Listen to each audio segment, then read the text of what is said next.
Alright. Mario, wake up. We got work to do. James the Dragon, hello. Alright. So, for people, anyone in chat, this I'll explain everything for people not... This is also for people who aren't watching and might be watching later. This is my birthday stream.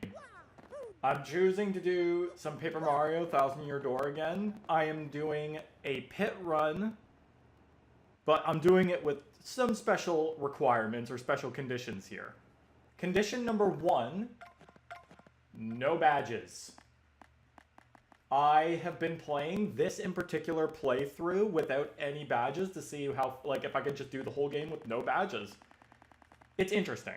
I'll explain more of that. Happy birthday, thank you very much. But yeah, I'll explain how the rest of the playthrough has been going, but otherwise, yeah, that is the main thing, no badges. Here's the second condition. I am less than halfway through this game. I have 3 crystal stars to my name, as you can see. I don't have these 4. And at most, I am at level 10. I have, all that I have are the super hammer, the super boots, and then I have these 4 partners all ranked up at least once. And that's it. And the aim of the game here is to just beat the whole thing. No badges whatsoever. So, yeah, I'm going to jump in and I'll just kind of talk more about what's going on, what's happening. So, yeah, honestly, I just like to challenge myself in this game. Hence why I'm doing this in particular run in general. But I've been trying to throw as many requirements, or not requirements, some conditions on myself. I have also done a pre-Hooktail Pit of 100 Trials run, so I feel pretty confident that I can do this. But there are some distinct differences between what I'm doing here and what I did then. So, in the pre-Hooktail Pit run, I had to rely on badges. I couldn't win otherwise. Mario can't, at like the beginning of the game with only the regular boots and the regular hammer, Mario can't damage anything with a defense over 2. Hold on. There we go. So, damage output was very important, and thankfully in the pit, you get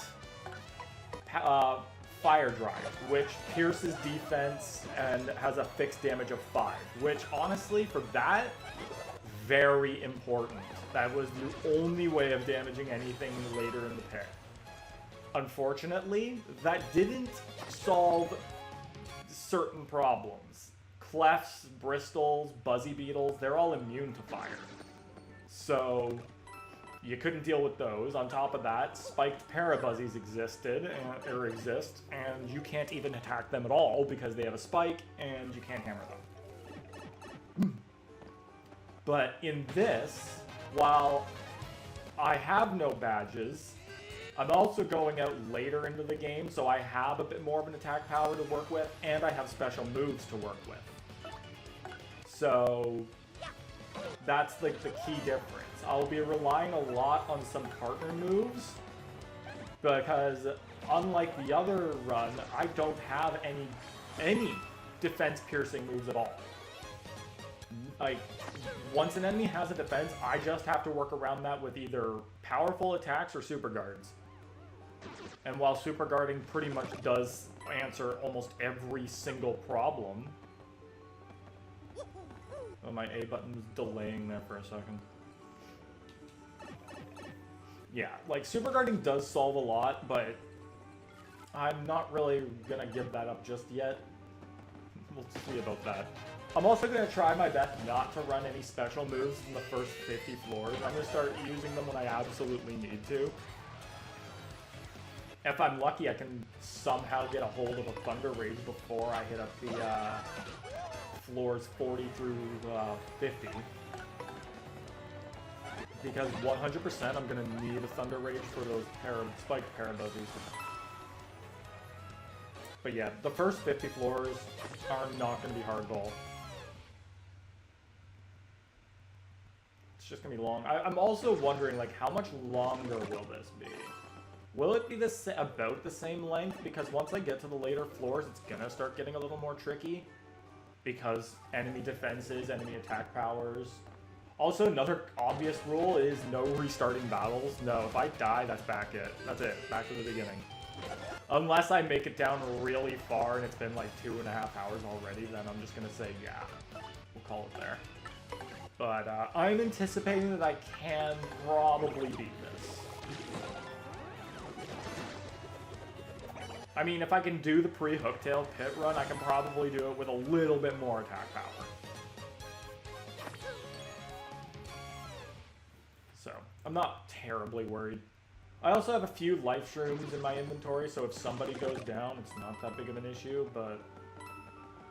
Like, I feel like, do I really need them? Like, is that just another crutch? Also, as per always, Buddy is right beside me. I tried to do some modded Chow Garden record testing. Unfortunately, I still have not made much ground on that. Which sucks.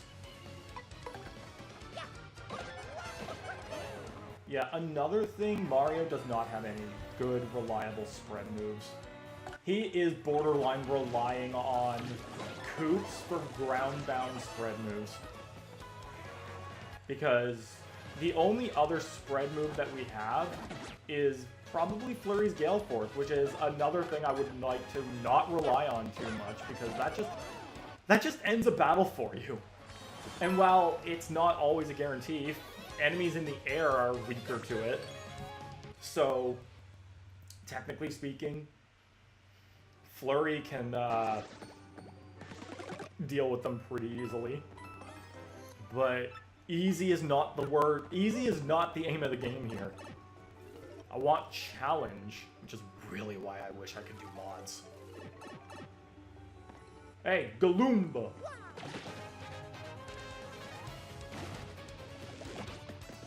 Fun fact, Koops and Bobbery are the only partners who can initiate a first strike. Ah, something with my A button there. But that's fine, because I can do that jump. I might have to switch to my Pro remote. I'm using my Joy-Cons right now just simply because they work. But I really shouldn't, because I need to maybe preserve them for times that I'm actually going to need them, like for a playthrough. Although then again, well, basically a playthrough with motion controls, but considering that I've finished Super Mario Party and Jamboree, I probably don't need them anymore. Hola. Hello? And goodbye. I'm also gonna really have to look out for my FP, because as far as I'm concerned, the only thing I have in my inventory for FP restoration is a Jam and Jelly, and I really don't know if that's gonna be worth it on 20 FP.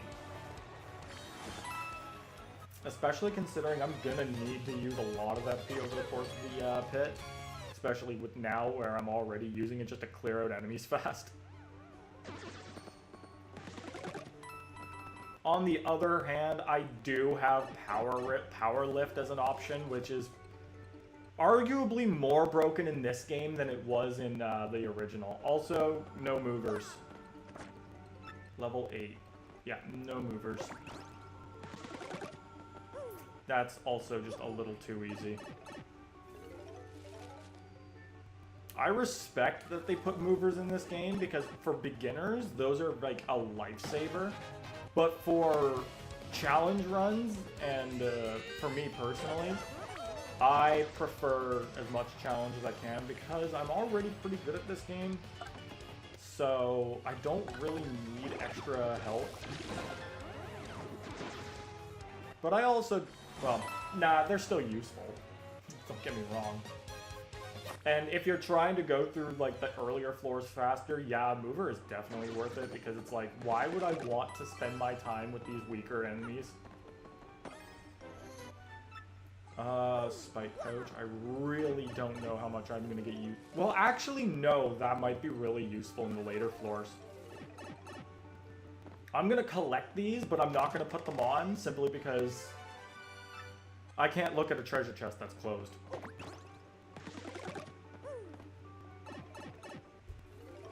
This is honestly just chill stream. Like, I've already done this several times. Like, this is probably the 4th time I've played the Pit of 100 Trials for my channel alone.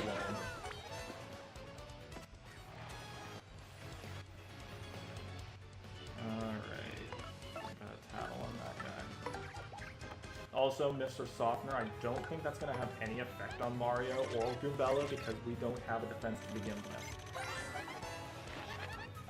It would have affected Kooks, that's about it. I wonder if living down here makes its wings moldy. Yuck! It's too gross to even think about. Moving on. Ouch. Nice. Best super guard in the game. Yeah, like, is that really doing anything? I don't have a defense, and I'm pretty sure it doesn't go down below 0. For the sake of keeping Goombella relevant for another turn, I'm just gonna hammer the Pokey.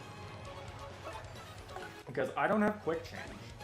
And that's another huge one. Quick Change is literally an easy partner swap.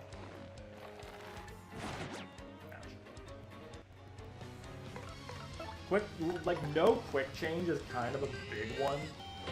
Because it's such a huge tactical advantage to not waste a turn swapping a partner when you really need to.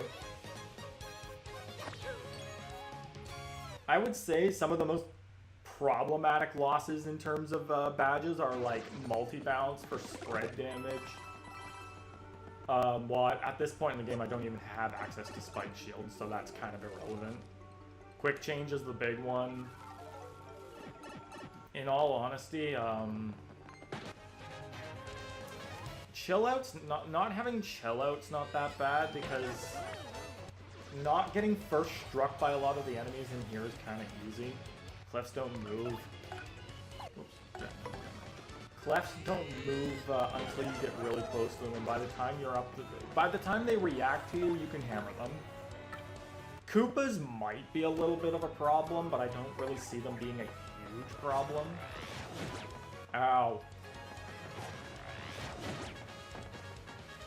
Good that I'm screwing up these super guards. We need some challenge up in here. Also, I realize I do have access to one piercing move, but it's expensive and situational. It's Yoshi's Gull. Yeah, 5 damage is huge and it pierces, but you can't use it against the boss, so that's that. And it's 4 FP. And it's ground bound, so we can't use it on Parabuzzies. Spiked Parabuzzies are a consistent problem in Pit. Especially if you're going in with less equipment than you naturally would when the game advises you to go in here. Keep in mind, this is the post-game dungeon. So odds are the game wants you to go in here with end-game equipment, which you would have everything. Oh, a life shroom, eh? Well. Interesting move. Also, Koops does have access to Shield Shell, which is pretty useful. He's gonna pop it without... Yeah, he just pops it. Nice. Do it again. Nice.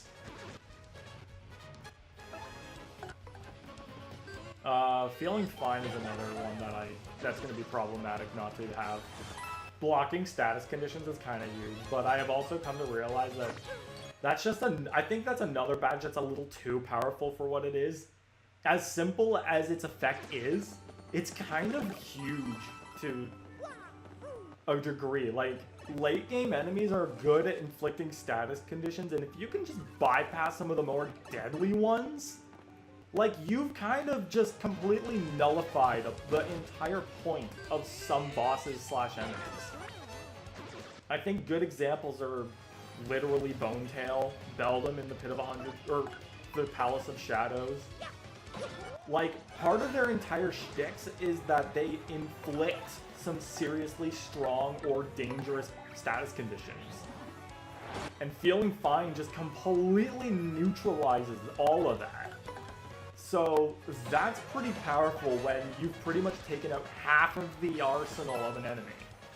Especially magic-based characters. The Shadow Queen has a few status moves. Again, Beldam relies heavily on them. Bonetail relies heavily on them. So not having those is kind of like really powerful on your end. So I'm almost kind of thinking that's got to be another badge I need to ban from myself. I'm gonna need a drink soon.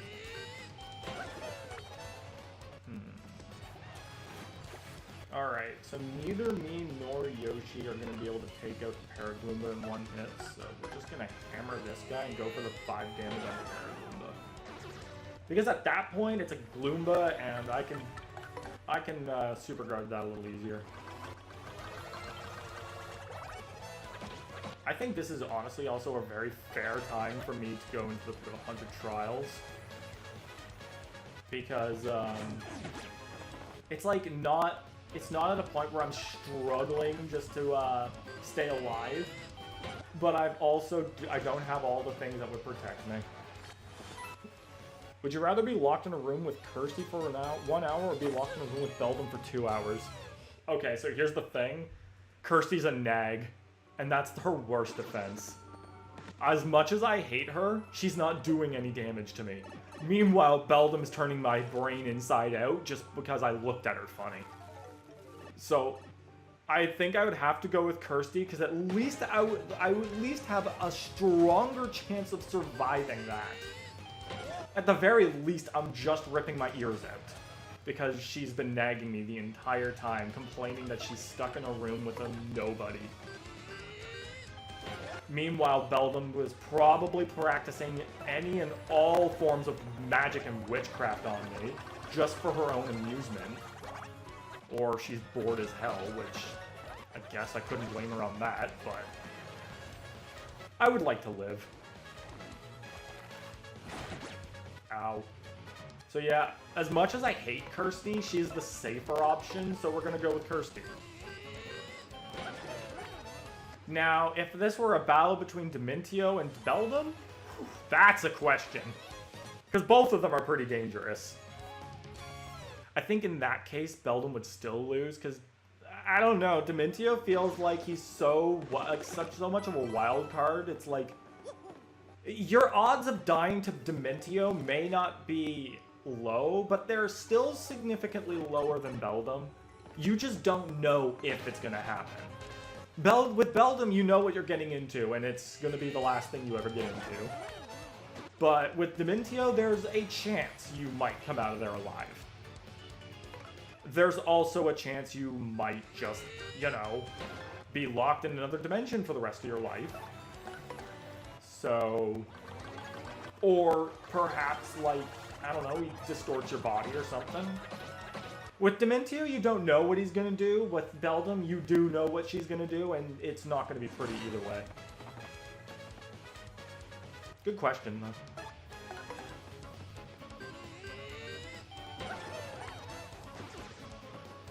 I'm gonna need to get my water bottle for this one. Alright, yeah, it's only been like 20 minutes, but let me get a drink to at least satisfy myself for the time I'm gonna be here. So I'll be right back.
Alright. If Dementio attacks you, he will likely just send you to the underwear, so there's a chance you could escape. Yeah, that's also true. It really all depends. The only reason why he sent Mario and Co. to the underwear was to get the Pure Heart fixed. He didn't kill them because he wanted to kill them. He killed them because it was like a disguised kind of thing.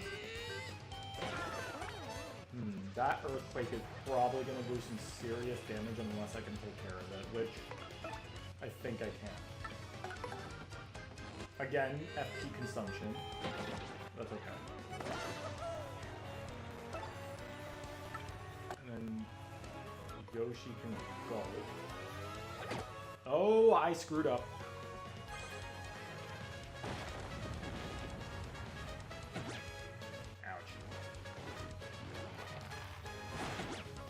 Oof. Yeah, I don't think so.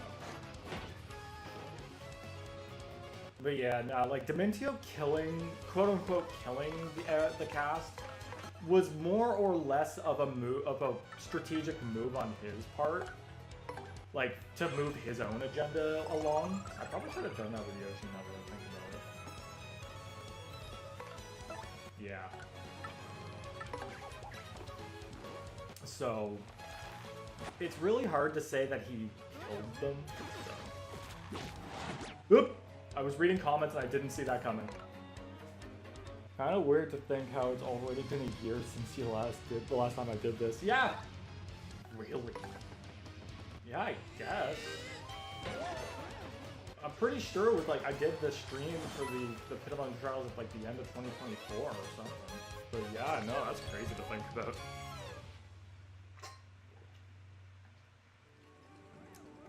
And on top of that, it wasn't even the first time I've done this for my birthday either. I did this, I did the OG for my birthday as well, so. Yeah, time certainly does fly at this point. The older you get, the more, everything just kind of blurs into a year. Things just start happening, and you never really keep track of when they happen in your life. They just happen. You know what? I do want to talk about some relieving news in my personal outside life, outside of my channel. And that is, well, it's a bit of a bittersweet good news. There's a potential possibility me and my brother will be moving in back with my mom and my aunt. We did that for a little while after my parents separated. But then we moved out when we got an apartment. But given the state of the economy and how it's not going to get any better for us up here, my mom has thought of an idea that me and my brother possibly move in back with her. We either find a house or, that all four of us can live in, or we just move back in the current place. And as much as I love the apartment, and as much as I love the room that I've created, I need stability in my life a little bit more. Holy shit, 200 coins for a Thunder Rage, fine. I'll take it. But yeah, no, when I think about it, the last few years, the last 2 years really, have just been nothing but 2 years worth of stress. And it's half of it, the first half of it was my job, and how everything was just really hard at that point. But this year, it's just been finances so far. So it's every single time I get an opportunity to save anything, something comes up that just completely ruins that. So if we were to move back in with my mom, as much as it would pain me to lose this really nice apartment, it's probably for the best, because we need some financial stability here. And we're not getting that way. And my mom's realized, well, I wouldn't say realized, because it's not like she was pushing us out. We had reached that age where we should move out. It's just, none of us could foresee that our economy up here in Canada would get this bad. So, ooh, he's making Boo invisible. And he's making the other Boo invisible. Years only being made up of stress have been my life since early high school. Rip, bro. I'm sorry to hear that, but... Well, not but. Just, that sucks too. No doubt about it. I don't even know if I want to tattle on these enemies. Because then it's just going to say Pit of 100 Trials. I don't want that. So I'm not going to. No, it's probably best I keep Goombella because those boos will probably float up in the air this time. Called it! Also, wait. Can boos make... I think boos can only make each other invisible, because I don't think I've ever seen a boo make a normal enemy invisible. Usually because they're only ever paired up with other boos, but the Pit of 100 Trials is a good example when they're not.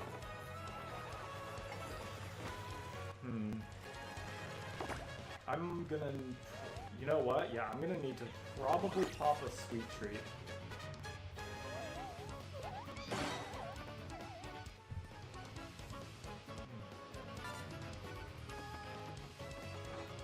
I want to approve of that. Alright, so yeah, we're gonna pop a sweet treat right now. This is like gonna be one of our... Even though, like, I have better moves and items, this is still going to be one of our central points of healing. It's cheap, it's a universal, and overall it's still just useful. This was like a huge thing for the pre-Hooktail run. It was more of a stalling thing. It's like I had to use that almost every other turn.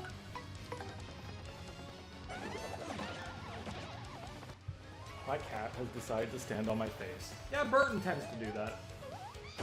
Actually, Burton lays on you when you're sleeping.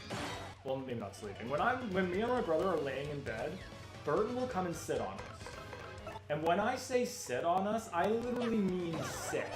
Not laying down. He does that too. But he will put all weight on his paws and just sit on you. And to be frankly honest, it kind of hurts. He's, not light. He's not heavy, but he's a big boy. Nice, level up. Alright, so realistically speaking, BP is what we'll use if I feel like I don't need to upgrade anything else. Because I don't need BP. I'm not going to use it. But I'm still going to go with FP just because I might need it for this run.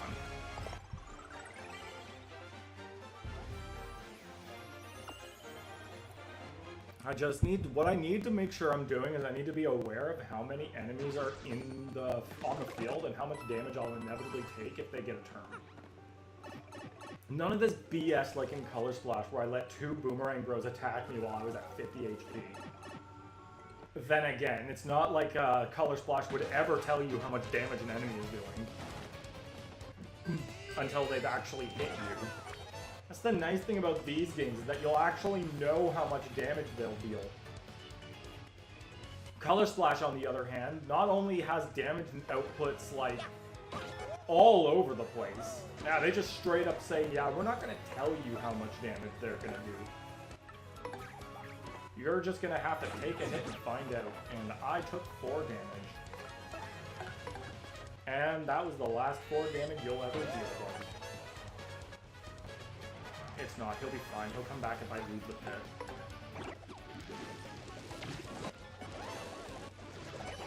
Coop's styling on a dead Goomba.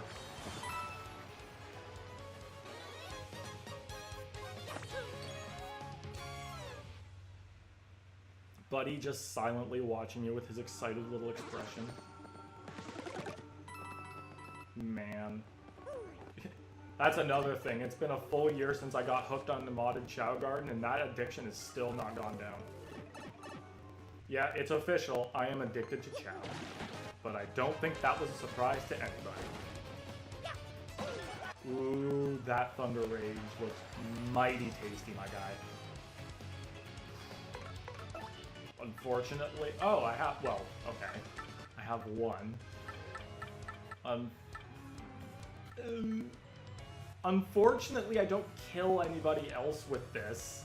Oh, it only does 3 damage. So my options are a Fire Flower, Okay, the fire flower doesn't actually burn enemies, actually. I mean, the ice storm might freeze. At least we could take out the guy with the, Yeah, see? Perfect situation. Now we get a free turn to swap out. And now we just slowly take everybody out. I love how, like, in the remake they've changed it so that, like, frozen enemies or sleeping enemies don't move when you attack them. Like, they don't like flail around in pain. No, they just Hey, I don't think. Hey, is that illegal? You just got out of freezing animation. Yeah, they don't move. But in the original, like, if you attack a frozen enemy, they would still move, and then they would just go back to being frozen. Okay, I see how this is gonna be. Does my hammer do anything? Yeah, but not much. Okay. Okay, I kind of need you to drop the egg, not in front of you, preferably. Okay, that's good. That's good. Okay, good. If he picked up another one, I would have been mad. Goombella's like, take out the main threat, take out the Lakitu. Me? He won't stop holding on to spiny eggs. What am I supposed to do? Also, thanks, the stage took out the rest of that. Also, my timing got thrown off because the Lakitu got hit first and then I did. Another spite pouch. That is not exactly what I needed. I should probably use one. Maybe not now, because the bombs are not exactly the things you want to use a spite pouch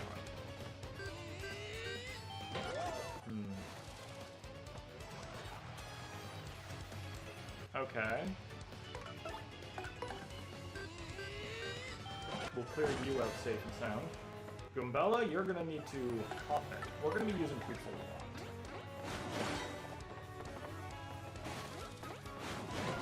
Okay, that still does 1 damage, but that's fine. Goops can at the very least take these guys on pretty safely. See, the thing is, a bomb can't take damage without immediately dying the next turn. Whether... Oh, right. Koops, can you super guard an explosion? Let's find out.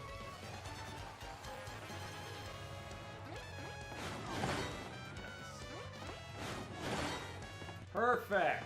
See, we're all good. Super guarding is way too powerful of a technique. Bobby is weeping right now watching this. Yeah. Yeah, he really is. Bobby's also incredibly jealous of the likes of Bobbery and Bombette, who can explode without dying. I'd wager a lot of the bombs are jealous of that.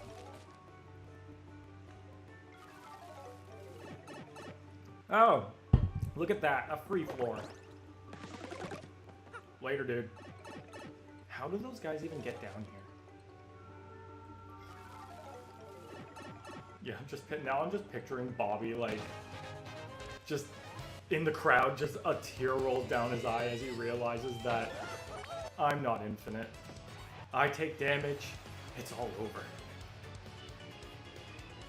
Okay. Yeah, I got my own back.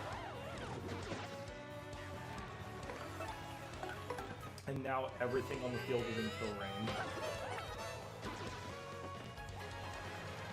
And not tattle on anything that can be attacked elsewhere.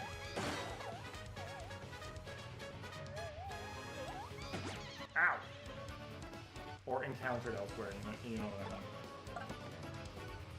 If it appears outside of the Pit of Arms Trials, I will not tattle on it. Because I want the OG. Why didn't I get a notification for this? That's a good question. I don't know what YouTube is doing. I also don't put on a schedule for, like, I don't schedule streams. I just stream like 10 minutes before they actually start. because I don't know how to... I stream from my Elgato, and I don't know how to do all the other stuff, like schedule a stream. I literally, like, all of my input for streaming is literally on the Elgato. Shout out TV World, hello, how's it going? And 6 from BFDI is playing New Super Mario Bros. Wii. What a champion choice. New Super Mario Bros. Wii is probably the best New Super Mario Bros. It's up there with DS. Like, the first 2 New Super Mario Bros. Games were perfectly fine. It was like New Super Mario Bros. 2 and New Super Mario Bros. U and New Super Luigi U that started getting a little out of hand. And keep in mind that U and 2 were like basically releasing within the same time frame. I don't think we really needed that. Okay, I'm going to use one of the spike pouches now, because the bandits will take damage, and also they will not be able to steal my coins if they do. I don't think it affects the boos, honestly. Because if I'm correct, technically, for some reason, the boos don't count as physical damage. See, he can't steal shit. That's not good. Woo! There goes half my attack power. You get your grubby little hands off of me. Okay, well, I can't jump anymore. Eat my tiny hammer. I bashed his toe and it killed him.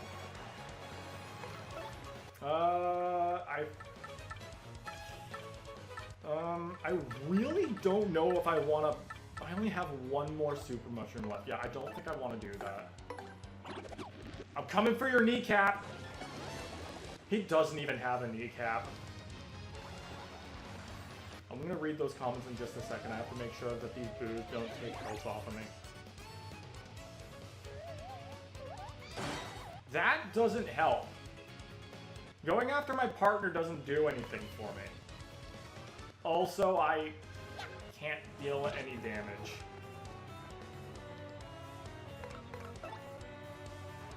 I guess this is really the only option I have. Also, I said I wouldn't be popping special moves for the first 50 floors. Yeah, for clarification, that does not apply to Sweet Treat. I'm mostly talking about status or offensive moves, which is just everything else.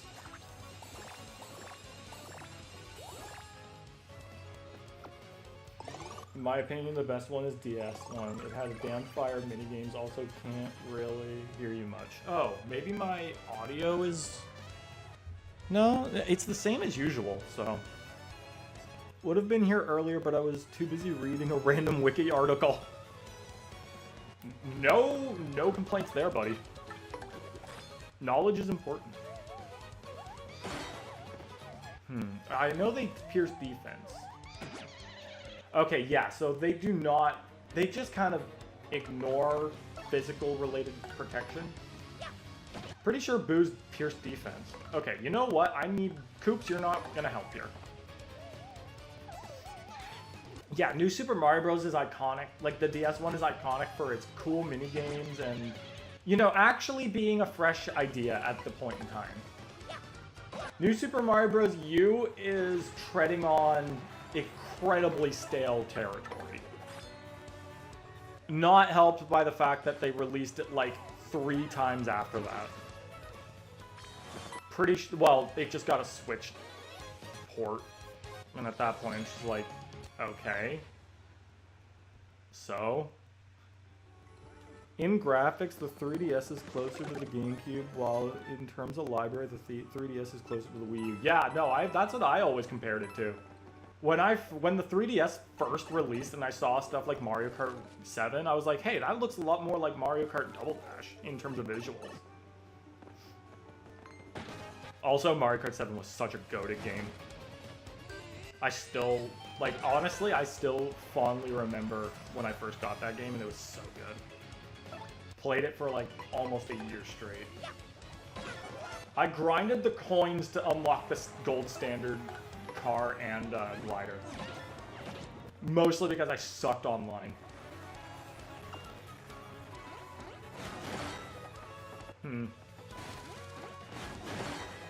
Gonna need to super guard this one. Mario Kart 7 is underrated. I always thought it would have also fit on the Wii. Yeah, would have.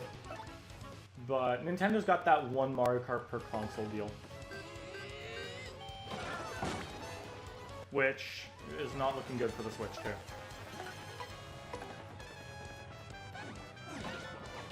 That said, there is the rumors of Mario Kart World DLC for next year. I'm gonna tell you right now, if they do, that DLC is better be able to carry the entire game. I doubt it will. Like, let's be 100% honest. I think if there is anything they could do is, first off, we need a lot more gameplay options. Second, maybe they could do a second map entirely, because that is the entire point. So mixing and like doing both ends at that point is just kind of weird. You know what? I'm not dealing with you guys. I'm skipping the part where I damage you before I blow you up. I'm just blowing you up. Peace out, guys.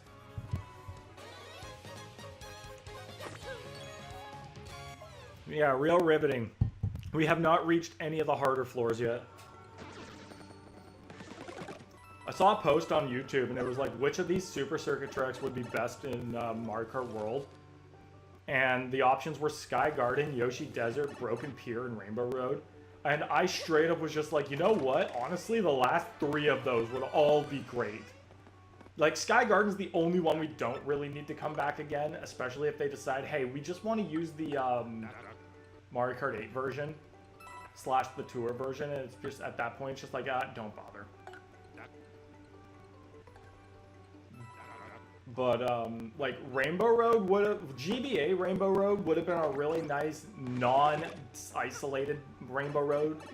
Like, come on, you could have made that work. You made quite great Question Block Ruins work. Broken Pier would have been really nice near Boo Cinema, and we all know exactly where Yoshi Desert could have gone.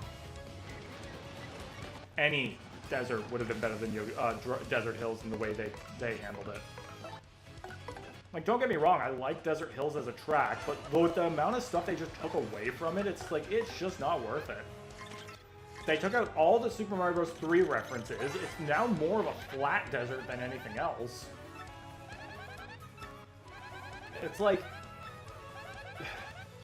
Desert Hills is exactly like the worst type of desert you could do. Literally just an empty bag of sand. Me waiting for the day DS and GameCube Rainbow Road released to Mario Kart World. Skeletons sitting on the bench meme. Yep. Yep. Me waiting for the day where any track that hasn't... Well, no. You know what? We got Wario Stadium. Underwhelming Wario Stadium, but we got N64 Wario Stadium regardless. So it's basically a desert-themed SNES Choco Island. Pretty much, except even Choco Island had a little bit more to look at.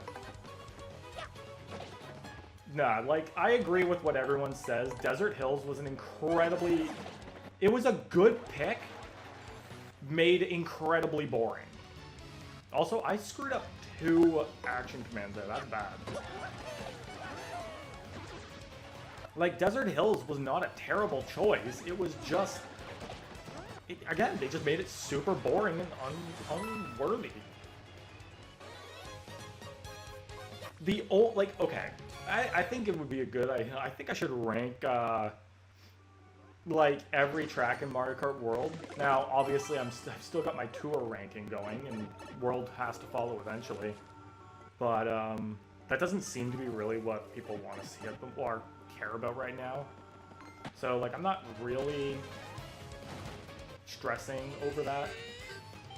But, I also don't rank the retro tracks, like, in the same way, so... Let me see, what would be, so, okay, I think, like, yeah, Desert Hills is easily one of the weakest tracks in the world, there's no doubt about that. But, I would naturally say it's the weakest, probably.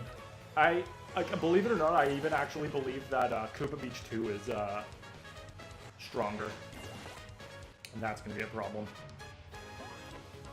Shut a TV World, sorry for not commenting. Anyway, it's still a bit upsetting how World messed up a few good of its tracks. Yeah, it really is. Like, World is in a very mixed boat in that it's not a bad game by any means.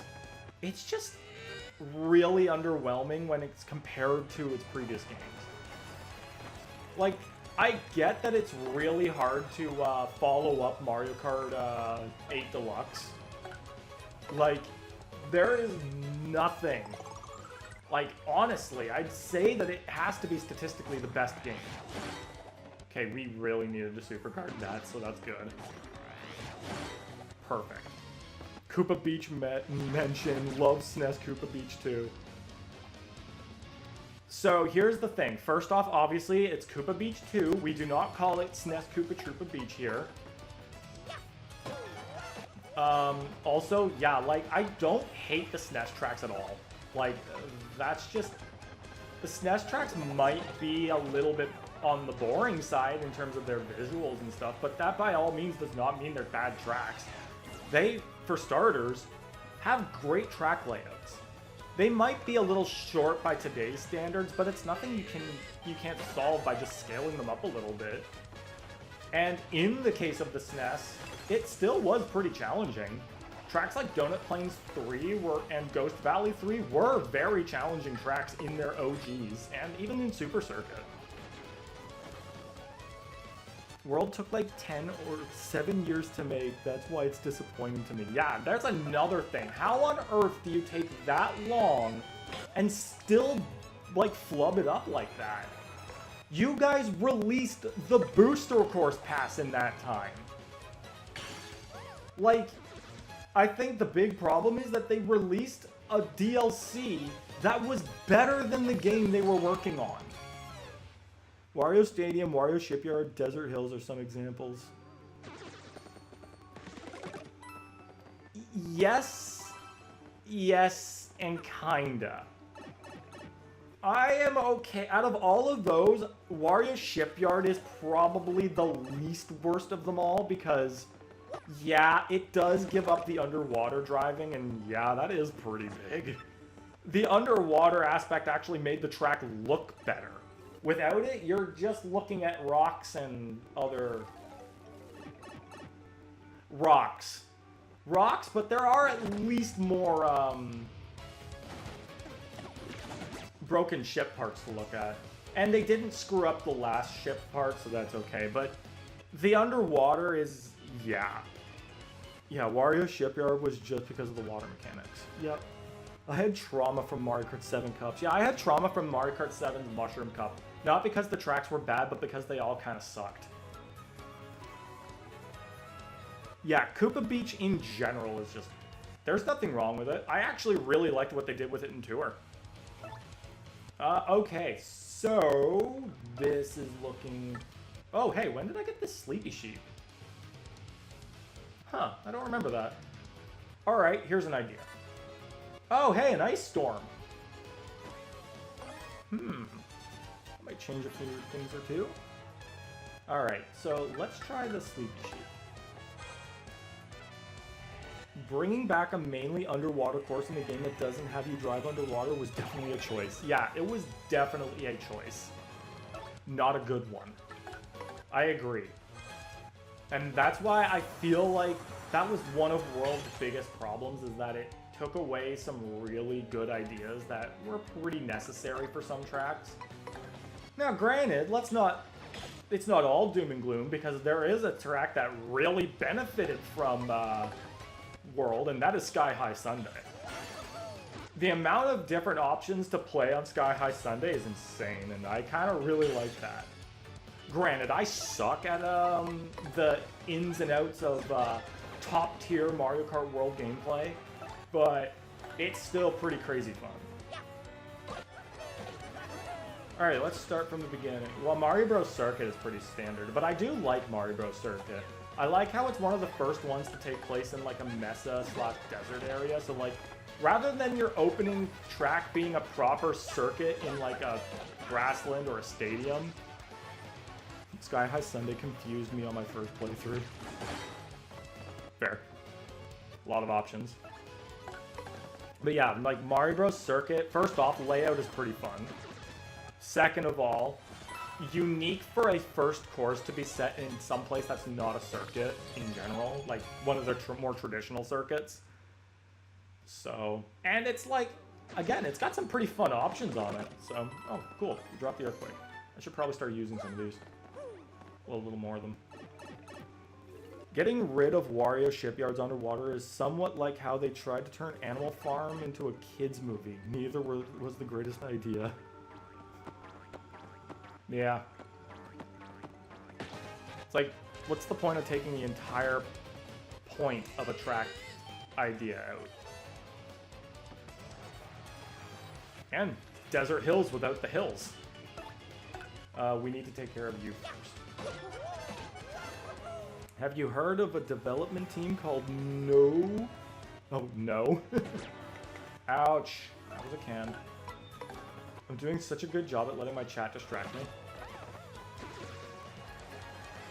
We also need to super guard this guy because I don't want my FP stolen.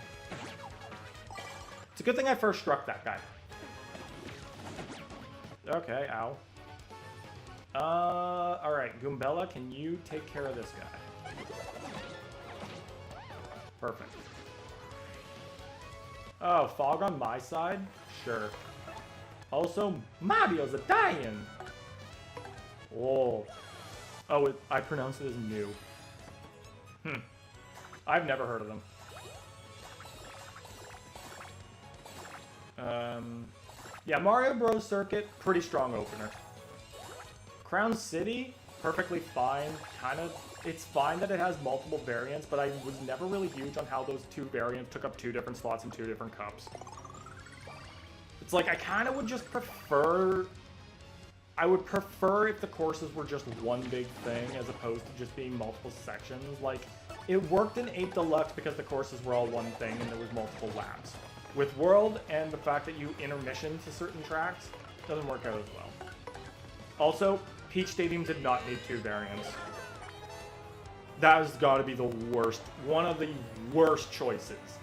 In that your ending track of a Peach Stadium is literally just a paperclip.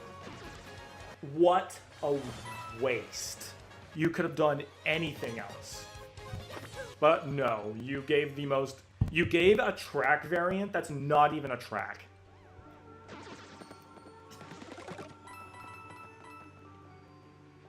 Whistle Stop Summit is peak. It's a train-themed mountain, enough said. Also, its music is baller. And DK Spaceport is also pretty peak. It's a section-based track as well, sure. Don't care about that, but it's a good one. Okay, I think this might call for an earthquake. Will you guys stop that? Not you, not this audience, my game audience. I like Cheap Cheap Falls. Yes. Ow. New made games. Okay, so basically it looks like they made a lot of like small apps for the DS and era. Cheap Cheap Falls reminds me a lot of Autumn Mountain from Origami King. They do definitely have the same vibe to them, like same theme. Also, we got a badge that I won't be using at all throughout this playthrough. My fave Cheap Cheap track is Cheap Cheap Beach. I'd say my favorite Cheap Cheap track has to be Cheap Cheap Island. Really well made in tour. My layout was kind of meh, but loved it in the OG. It was kind of one of those forgettable tracks for me in the original, but afterwards it started really getting up there. Okay, how can I attack that Shady Koopa without? I guess actually, now that I think about it, this takes care of literally everything. Nostalgic. I always love the different views of nostalgia for people. Like, a lot of people I know are probably going to be more nostalgic for the DS era because they grew up with that. My brother was a little bit more nostalgic for that era as well. Although he also was more around for the GameCube and the N64, so he's kind of within the same boat as me. Those like from the stretch of N64 to DS were the most nostalgic eras. For me, GBA, N64 are my nostalgia systems. GameCube is like obviously just one of my favorites. And DS was definitely a good era of a lot of frequently played games. But for me, I think my most nostalgic Mario Kart is Super Circuit. I love that game, I still do. It's freaking amazing.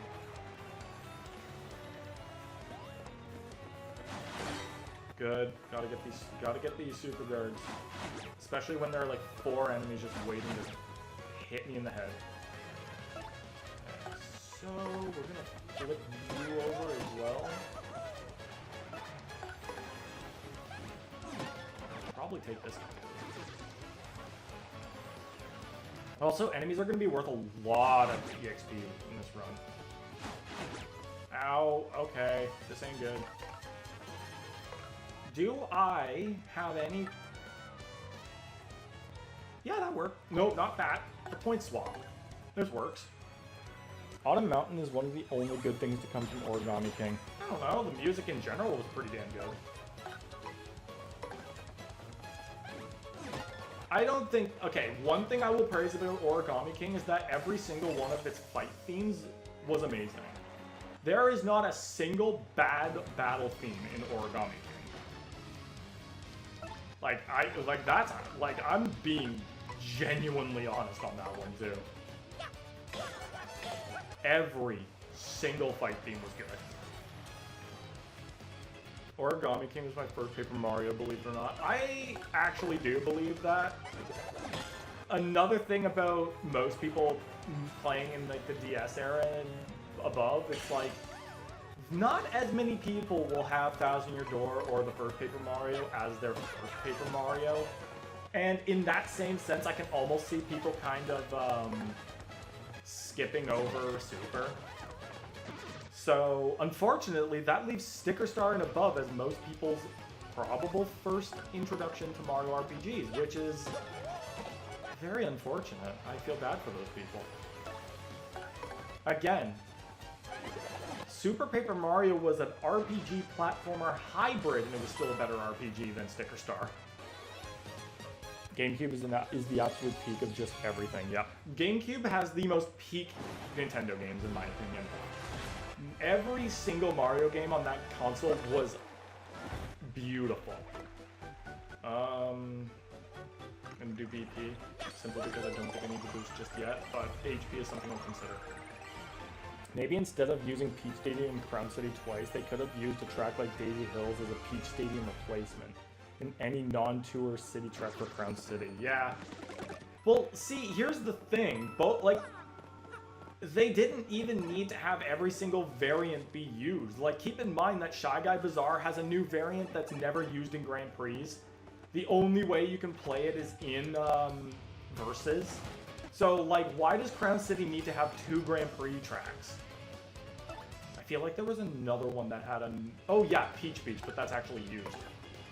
Peach Beach was another track not handled very well.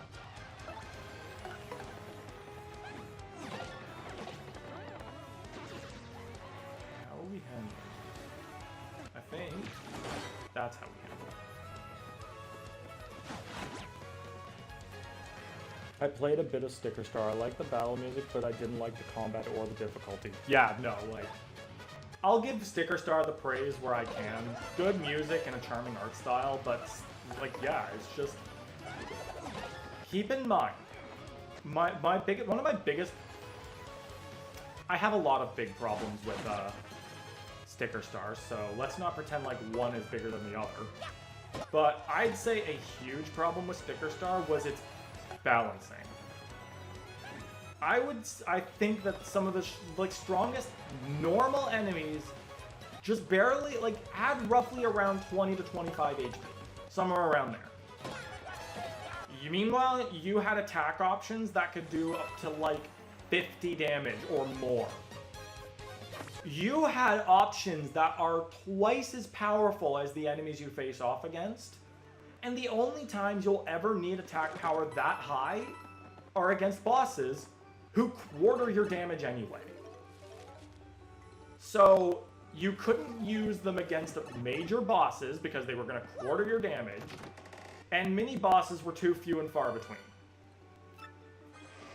How's it going in Tomodachi and Living the Dream? Fantastic. If honestly, I don't know if I'll have time, but if I do, maybe I'll see if I can pop into that game after I'm done this. Because I've made some fun stuff. 2 more Miis, a lot of island development, so lots of fun there. Also, I feel like I missed a comment somewhere. No, it doesn't look like it. This is the pit of 100 trials. That pipe just seems to lead down forever. Still, the air seems kind of fresh here. We're 40 floors down, Goombella. I do not think the air is that fresh down here.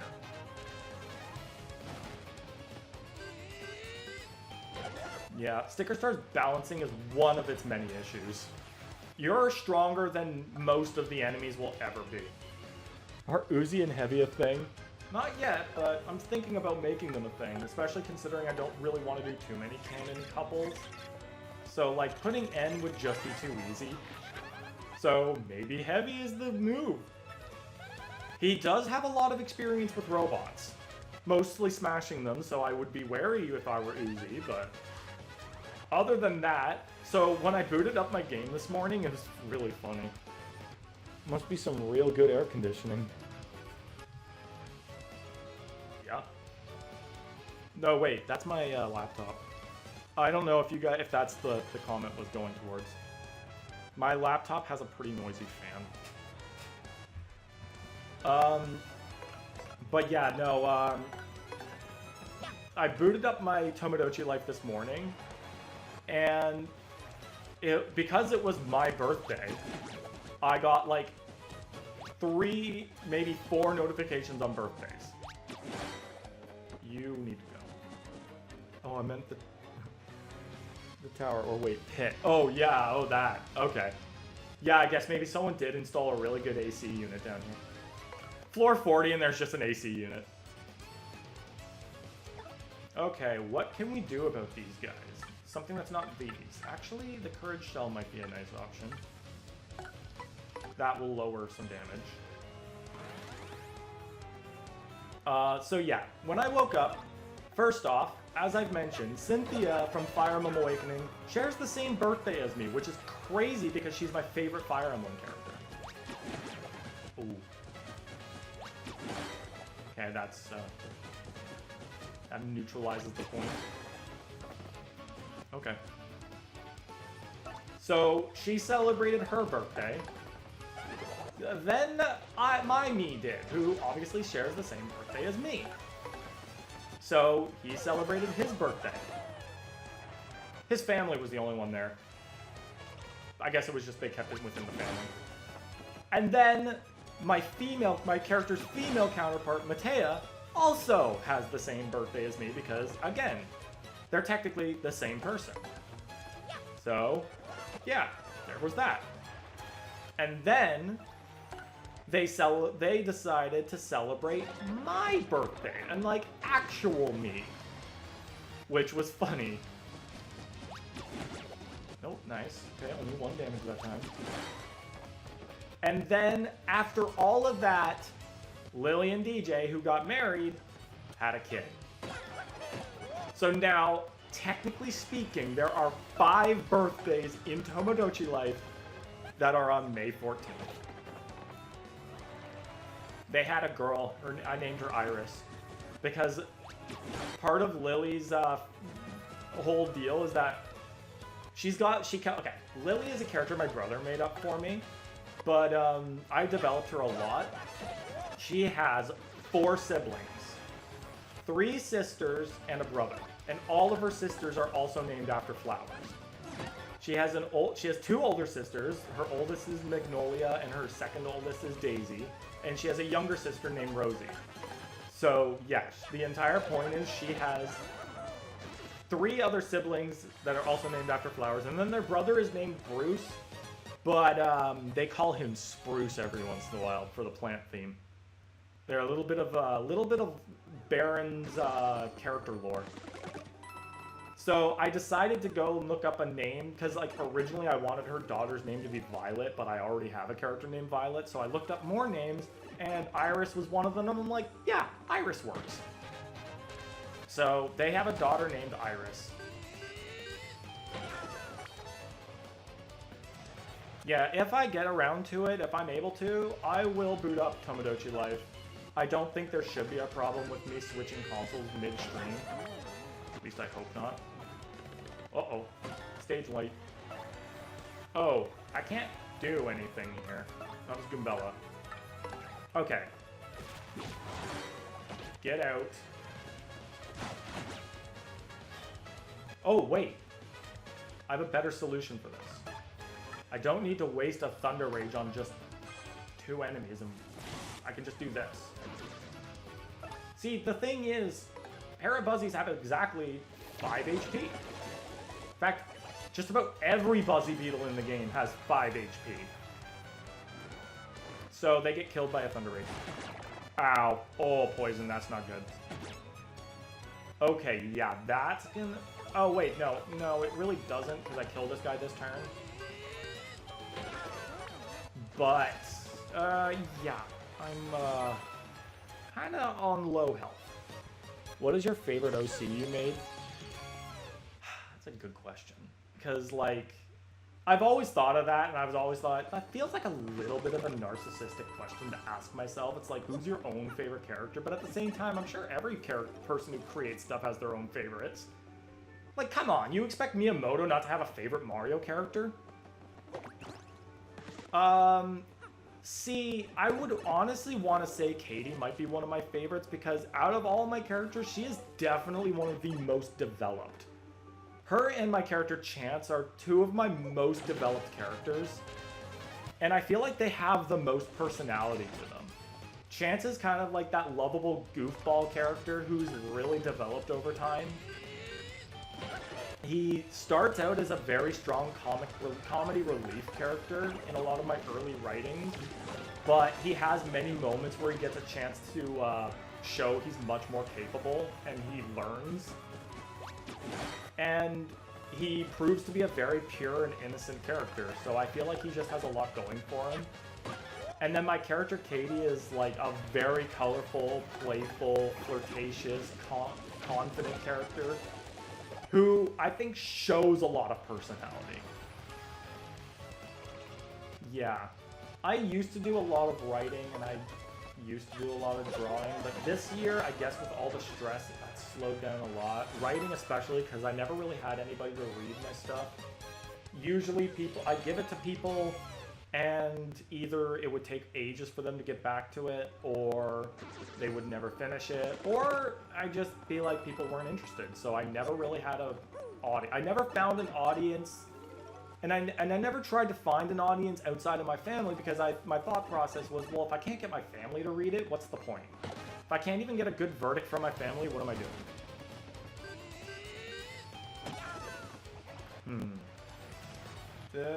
Okay, those lava bubbles are not a problem. We're gonna have to one-turn this one. Well, not we're gonna have to, we can one-turn this one. Oh, hey, oh, right, I guess I got a level up, so that was good. That just made me realize something about the Mario universe. What's the chances of 3 princesses from 3 different kingdoms having names based on flowers? Peach, Daisy, and Florian.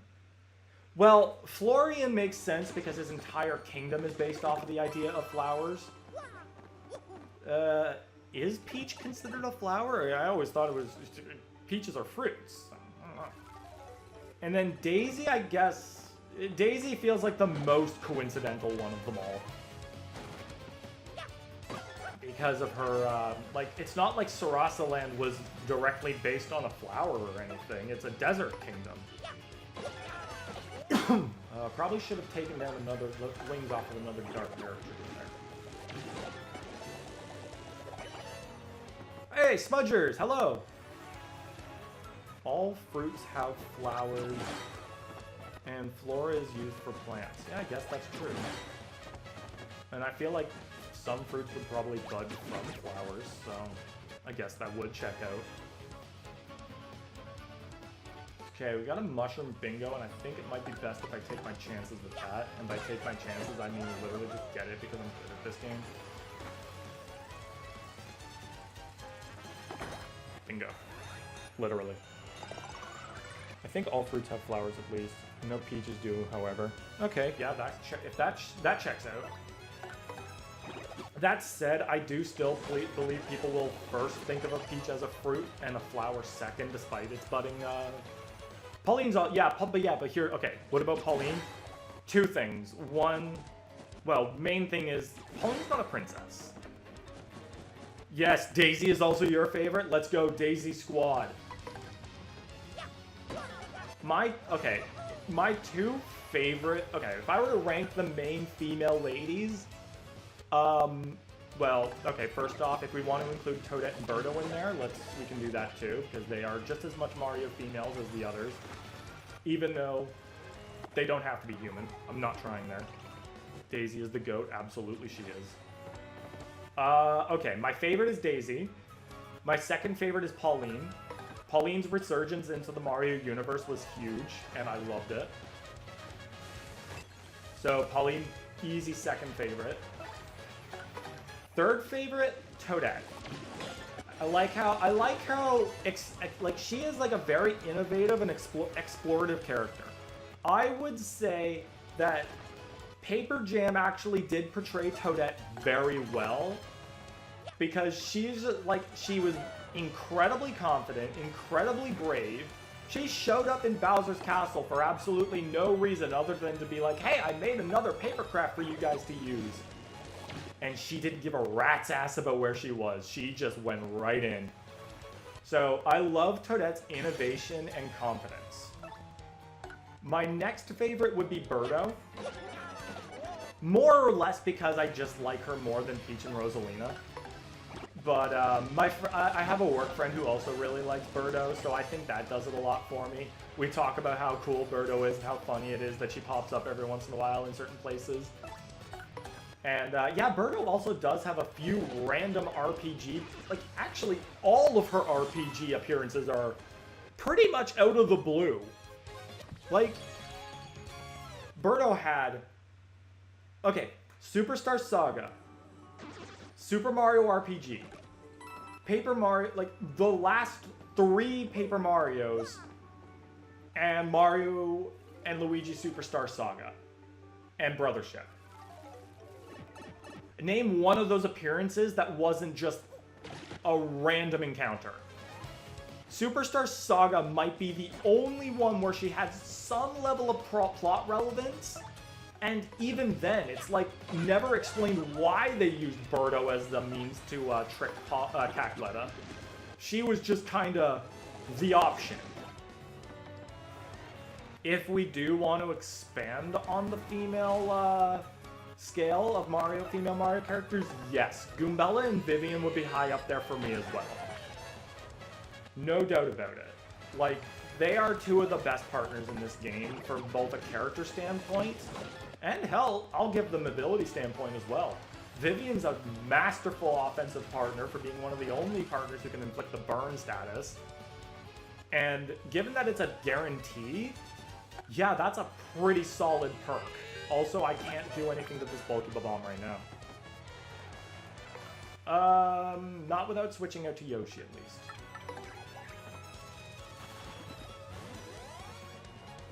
Mario Bros. 2, if we go by mainline Mario games. Yeah, I mean, well, I'm talking most about the RPGs. Mainline, obviously, Mario Bros. 2 was her debut, so she had a reason there. Perfect.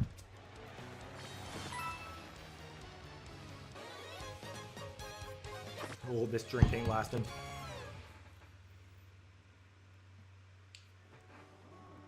Yeah, like, honestly, well, like, obviously when it comes to characters in general, you got your hits and you got your misses, but, well, they have a lot of misses, and not just because they're bad. No, they are misses. Mrs. Goombella. I don't think she would appreciate that. Nah, but Goombella and Vivian are highlights among Paper Mario Thousand Year Door. I really like them. Goombella's like sassy nature is hilarious, and I love it.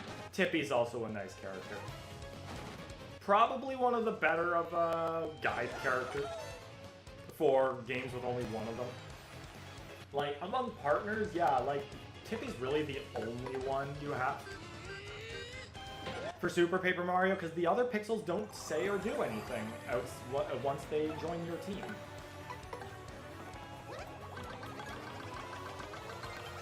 I guess you could count Peach, Bowser, and Luigi, but they only talk when they're out. They don't really talk a lot when they're together, which kind of sucks.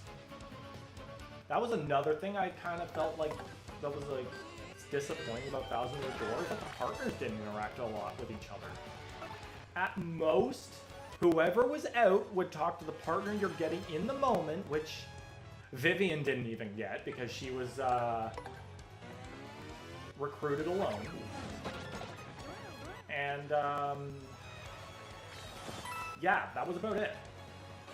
And Goombella and Koops talked a little bit at the beginning after the end of Chapter 1.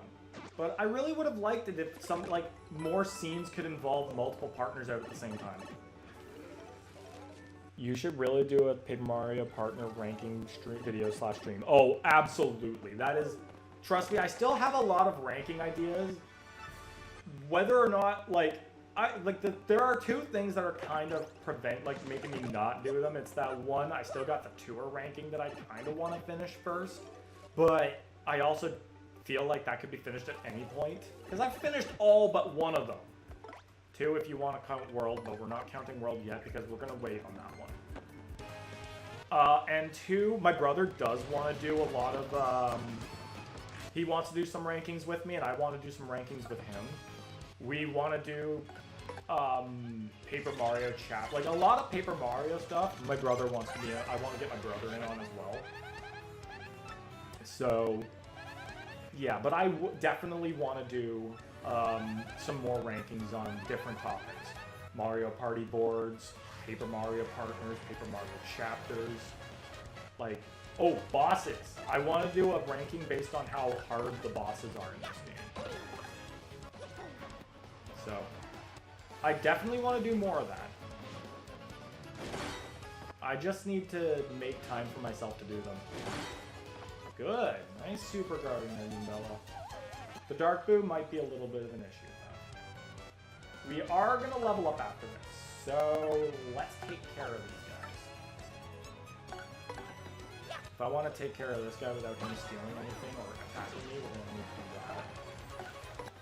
Now we're going to start getting into a point where enemies are going to have either a high defense, high HP, high attack, or two of the three. Uh-oh. That's not good. Oof. Okay, this is going to start hurting. Okay, this will do 7 damage, so we'll take him. Oh, wait, no, it doesn't.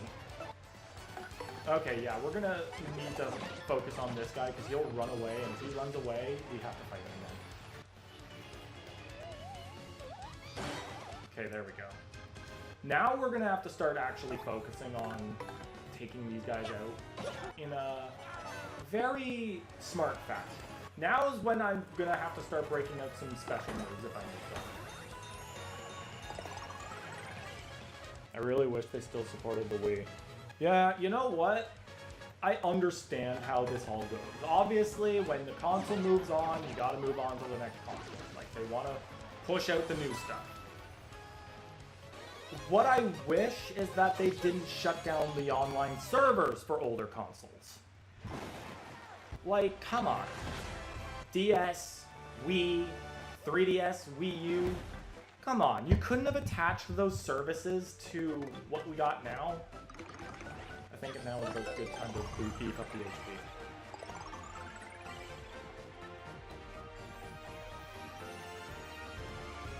And at this point, I don't even want to say costs are a thing. Multi-million-dollar corporations in an era where prices are just going up.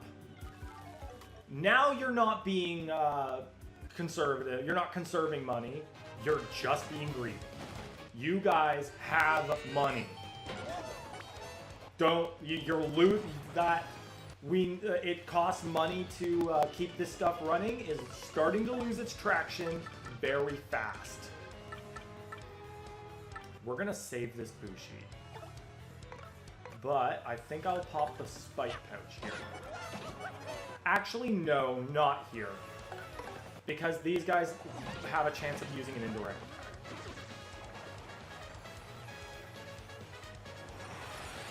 Like that. Okay, good. That first ice puff is now officially a problem. We can't really do much about it right now.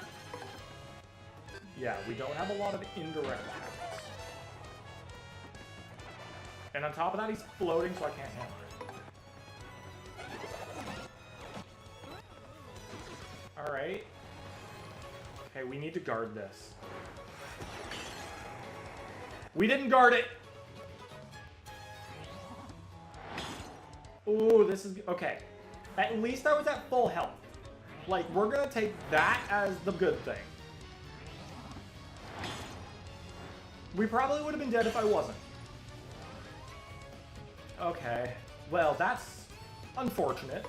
But we can still make a comeback from this.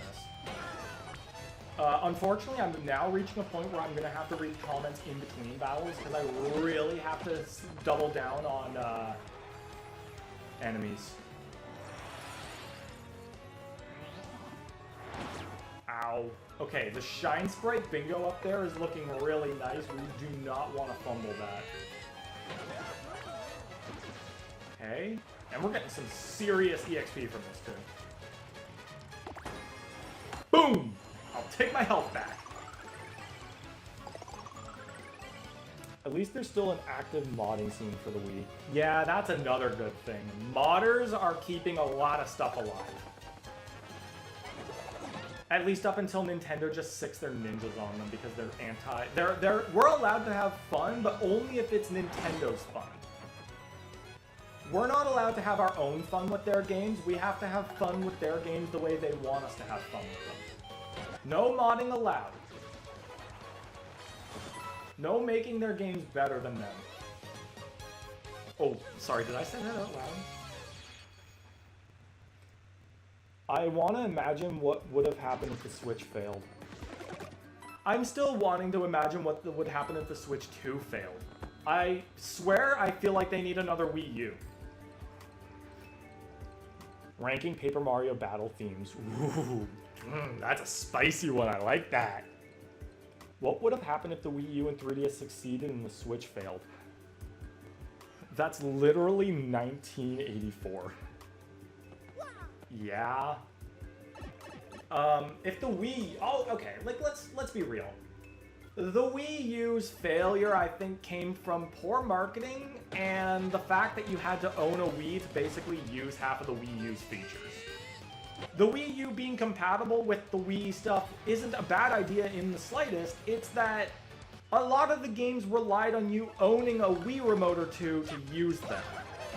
You could play Nintendo Land without the Wii. You could play Nintendo Land with the Wii U gamepad, but you couldn't really do it multiplayer without the Wii remotes. And that's the problem. You can't have a multiplayer console that doesn't really have multiplayer-friendly packaging. What are we gonna do about this red chomp? I think Yoshi might be the only thing we can really do.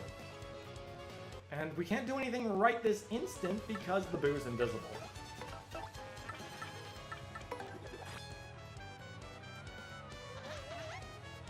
And now we... Oh, well, we can still gulp the chain chomp.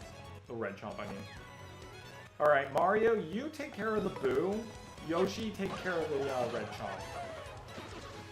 Okay, if we can line things up well, we can win this turn. We just need to supercharge the red chomp. And even then, I think my hammer might be able to do something. I think this thing only has a defense of 3. We're gonna find out. don't think... Yeah, I think we're good. Yep, it's got a defensive 3. We're good. I wonder how much a working Wii U and Color Splash costs. Probably still cheaper than a Switch 2, especially come September. Having fun the way Nintendo wants you to have fun is literally 1984. Yeah. Be like Sega. Sega doesn't mind if you mod their games so long as you don't use it to get an unfair advantage against other actual people. Literally, I'm pretty damn certain that Sega went out and said that making skins for and music mods for Sonic Racing Crossworlds was like they don't mind it. They just were like, don't make yourself a gameplay advantage online. And I'm like, that's such a Chad move from a game company. Be more like Sega. Like we all say, Sega does what Nintendo don't. And that's, you know, respect the fans that play your games. Instead of just treating us like an ego boost. Nintendo's all about just promoting how long they've been at things. And saying, you guys have been fans for so long. That doesn't really matter though, because they're constantly trying to appeal to the current day audience. It's all about making it kid-friendly. You know, like how the Super Mario Galaxy movie had to be made in the way it was so that they can appeal to the iPad kids. You know what? I blame parenting today. If your kids, I feel like a certain demographic of young parents are just like, they want to have kids for the sake of having kids. And then when the kids need to be taken care of, the parents are just like, okay, you know what, play on this iPad for a little bit. That will keep them occupied while they do something else that they want to do. So, I don't want to call out people unfairly, but that's just kind of what I see. Okay, so that Mooncleft, again, Gulp is the only thing we really have for stuff like this. Because, oh, and you know what, now that I think about it, we really should have just Earth Tremored that because he's got an Earthquake. So yeah, we're gonna have to do this. I'll get to comments in a second.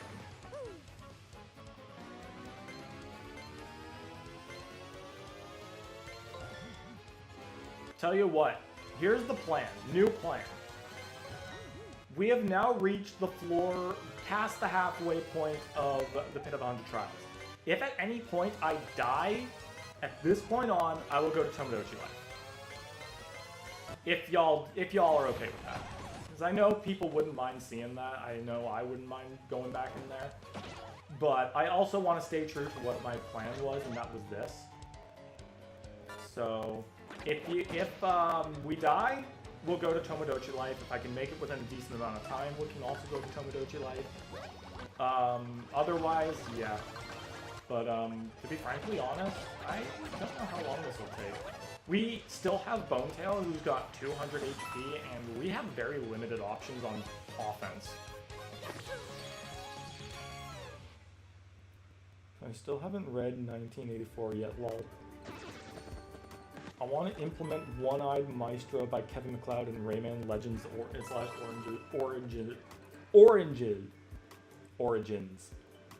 How on earth can I not say Origins anymore? Maybe it's because my brother plays a Call of Duty Zombies map called Origins, and he says oranges. And that's now throwing me off so much. Why are those words so similar?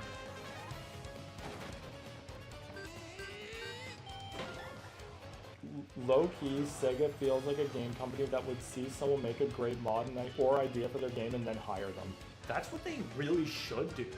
Like, when you see people make mods, you should take that as a, hey, this person has talent, we should consider seeing what they can do for us.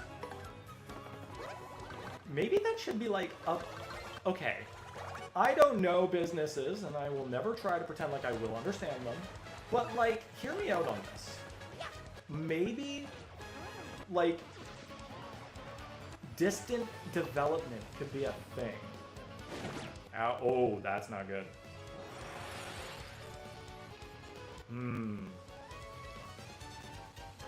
This is a problem because Mario at most can deal... Mario can deal 6 damage at most, and Yoshi can deal 5 at most. This is not good.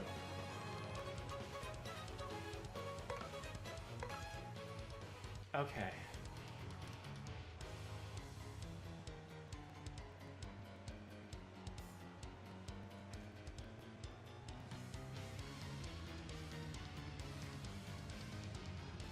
Uh-oh.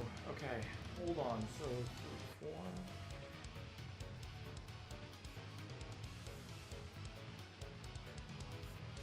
Okay.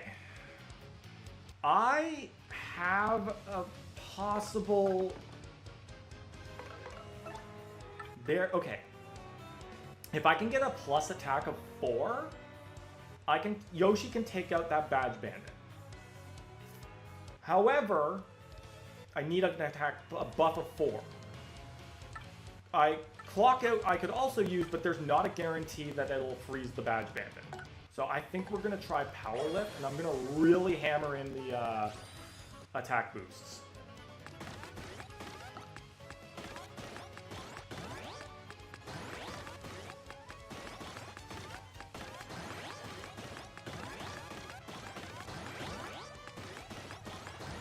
Good, okay, we got it. Now, the problem is the Ice Puff is going to be an issue. We really need to guard that guy, or else we are probably we might die.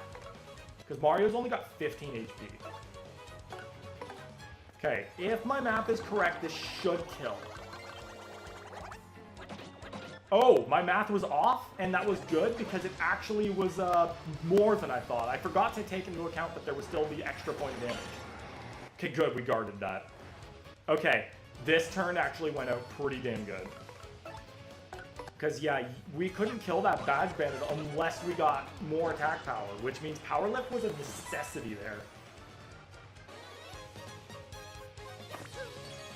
But yeah, as I was saying, like modders should get some more credit for what they can do. Like, let's not beat around the bush here. I feel like the Mario, like the custom track makers in Mario Kart, like, they've got some talent.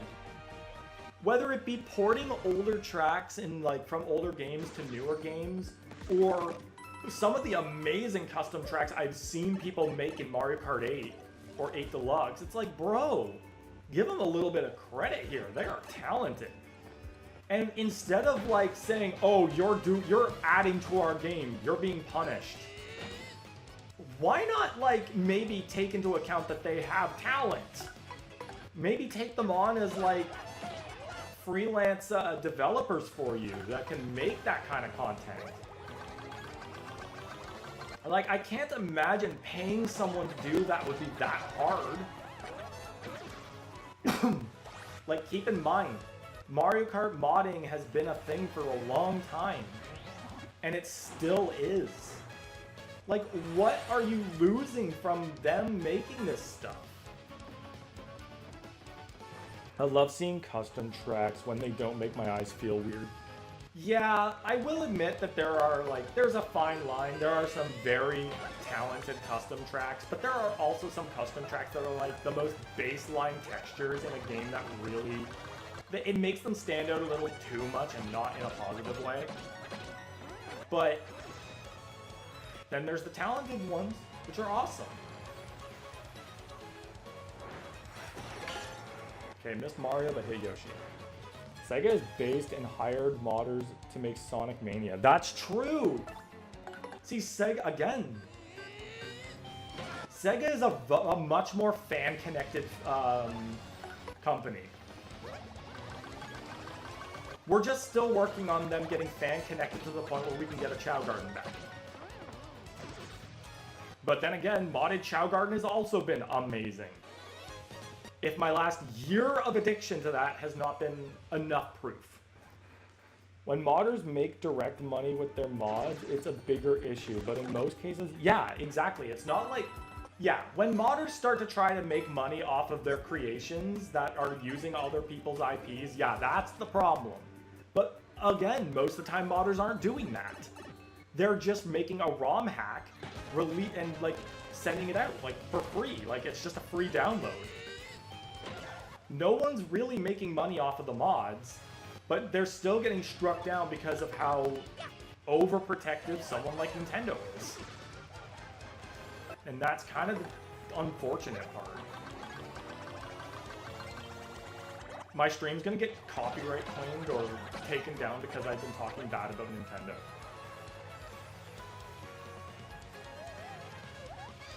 Nintendo's gonna send their Nintendo ninjas to sue me just for talking down on them. Wouldn't put it past them. I feel like Nintendo would be that petty.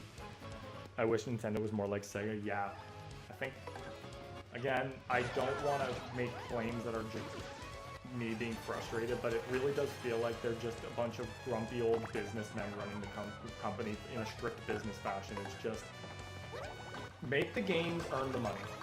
And they don't smile during any point. They just give you a really straight look as they say, make the money. We roll in the money, we be rich. That's it. That's all there is. We put on a smiley face when we're facing the public, but when we're in our business meetings, it's just like the most straight look of very strict old-fashioned Japanese businessmen. Keep in mind, though, I also have a very, very biased opinion against corporations in general. So take my opinions with a grain of salt. I'm very salty against corporations as a whole. Corporations, to me, are just greedy people aiming to make as much money as possible, which sucks for us because that money does not enter back into the economy. It's my birthday. Let's stop talking about that. Random comment. I hate Smash Bros. Custom Stage Maker because you can't give terrain color. Only use the already ones given.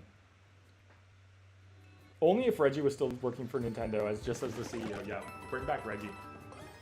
I love the custom. Like, okay, I love the Smash Custom Stage Maker. Ultimate was great, still is. I've made a lot of custom Ultimate stages, and I love them. I do feel like there could still be a few more options. Yes, terrain coloring would be very nice. Thank you, Smudgers. Yeah, I did mention that at the beginning of my stream, and I probably, like, I would have put it in my title, but I feel like I really wanted to do the, I wanted to bring home the, it's a no badge pit run.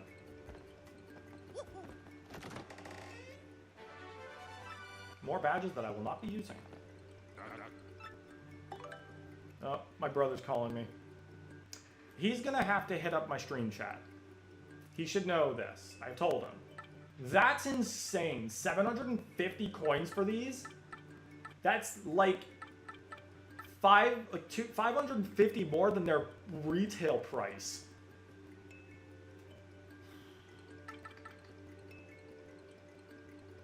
I feel like a mushroom would be useful for just a small heal if I need it.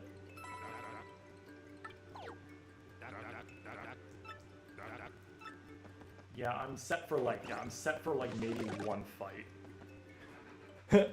Happy birthday, Bubby. One lone Cubone, there you go. Told you, if you want to hit me up while I'm streaming, enter stream chat. Thank you very much. Which power-up would you eat in real life? That's a good question. I don't know how many of them really seem all that edible. Most of them are mushrooms, which I guess. And you'd have to be very careful with those.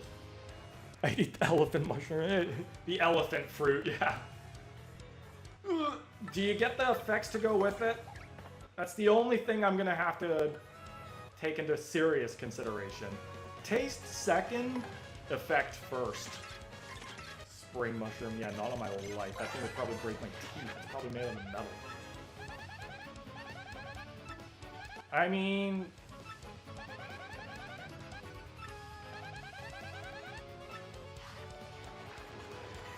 That's a hard question. Bee mushrooms so we can be bees. True. Have you played any Rayman games? I have not. I might have played a demo for a game, but I don't recall that I ever have. Okay, so that's 4 turns of that Dark Lakitu being completely untouchable. Unless we use Earth Tremor, which we're gonna try because I'm pretty sure these special moves check accuracy. Which we're gonna need against the Dark Wizard. Which I think has a defensive 2. I'll get to comments when I'm done the action command. That's true. With a bee mushroom, we could all be bees. It is good news. We will live like a bee, like a pet. You will live for 30 years. Or at least up until someone gets a fly swatter. And is a really brave person. Okay, well, Goombella's not really going to be able to do much here. And I have a hunch even Flurry might not be able to. Right. Ooh, 5 health. That's not good.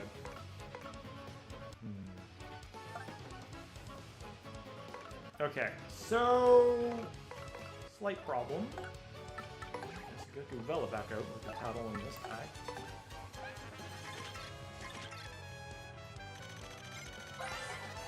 If I could eat what... If I could, I would eat the Super Crown. Well, unfortunately, that only... They've gone on record to say it only works on Toadette. So... And that was clearly a response to Bowsette fan art. Nintendo really saw that and just like, no, bad fan base. Okay, so, like, when the invincible Spiny is sitting in the front, what am I supposed to do here? I guess we could do this. It's not going to do anything to the Spiny, but at least it gets the guys in the back.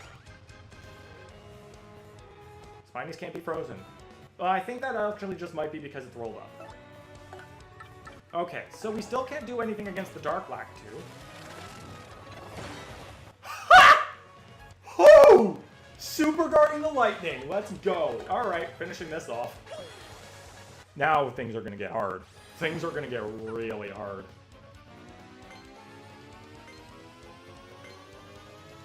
Also, wait a minute. Wasn't there another... Wait, was it really only these 2 enemies?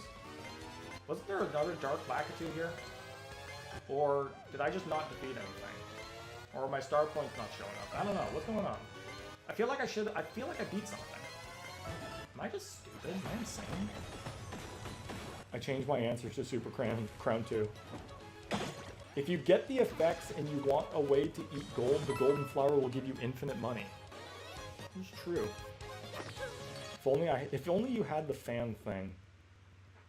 Well, I mean, I have Flurry, which is close enough.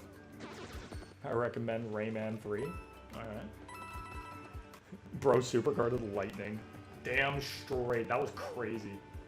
I love it when I do that. I love it when anybody does that. Whenever you superguard a random attack with incredibly hard timing, that's just bonkers.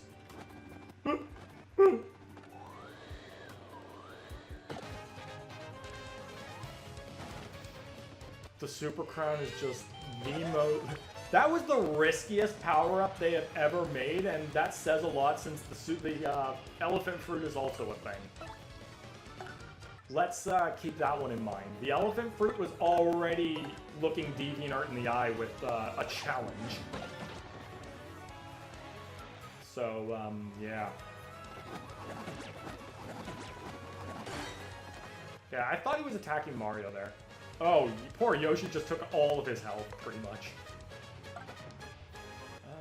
Oh, yeah, we have a slight issue here. We need to take out that Dry Bones with fire, or else we can't attack the, okay, yeah, this is a interesting little predicament. Now, hold on. Can we just gulp the entire time? It's expensive, sure, but... I mean, it gets the job done. I mean, theoretically, we also have the Thunder Reapers. But I don't really know if I want to pop those on 2 enemies and only using it for 1. So I'm going to use the Mushroom on Yoshi so we can test out to see what we can do with the Dry Bones. Rayman 3 on GameCube? Okay, I'll keep that in mind. Because GameCube is what I own. Oh no, we can still wait a minute. Wait a minute. Oh, I thought the dry bones would still be a target. He's probably going to be a target soon enough, though, because he's probably going to get back up. There he is. Luckily, Dark Claws aren't exactly the hardest thing to super guard. But we are going to have to keep a little bit of an eye on the FP count here. Actually, yeah, we can finish this off with this. Pretty sure we can... Wait. Nope, the dry bones is still up. These guys are defensive too. Ow. Hey! That was the mushroom I just used. That's it. Yeah, that's another good thing about Vivian and Bobbery is that they can actually deal with those guys permanently. I bet DeviantArt loves the P-Balloon. Yep. Did you ever hear the tragedy of King Midas the Wise? Again, pardon my pronunciation. This is the same guy who called Clue Clue Land Choo Choo Land, so don't trust my speech patterns.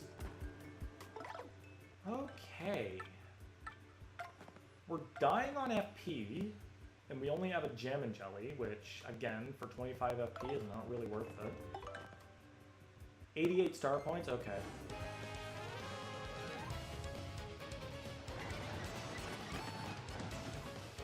Ooh, this is an ugly one. Okay. Like, scaling Yoshi's power with Gulp is not going to help because the back enemy is not going to take the same damage. But, pretty sure... Nope, they got 8. I think they have 8 HP. That's not good. Ow. There's my head. And that was Yoshi's head. Maybe we should not be keeping Yoshi in the front. I mean, it doesn't really matter in the long run. They can still hit him. This is kind of like our best offensive option right now. And that's crazy because it's still Earth Tremor. It's the only one that does direct damage, and that's kind of what we need. Even though, like, Power Lift is like a 3-turn power boost. It's just the thing is that you have to take up Mario's turn to use it. The Gold Flower would be a curse in disguise. Yeah, it would be. I know I've seen that one, I've seen bits and pieces of that. Yeah, I know exactly who you're talking about, actually. I've seen that little cartoon strip. Everything he touched turns to gold, and that includes the food he tries to eat. So he can't eat. He'll starve. That said... Well, yeah, no, because... well, no, here's the thing. There's something that doesn't exactly make a lot of sense. Is it everything he touches? Because he was walking on the floor, and the floor didn't turn to gold wherever he stepped. And it was mostly just whatever his hands touched. So, where exactly was the line drawn there? Like, if his feet could... Also, he was wearing clothes, and he was able to touch himself. So, like, where exactly is the line drawn? He touches his clothes, but his clothes don't turn to gold. He wears his clothes, and they don't turn to gold. He walks, and the floor doesn't turn to gold. His feet are also touching his shoes, which don't turn to gold. So, is it only things he directly touches? Does it not apply to him touching himself? Does it have to be his hands? Because if it has to be his hands, then he could eat without his hands. There are, look, loopholes are something I rely on finding. That's what I do. Yoshi's also going to be super useful to the computer defenses.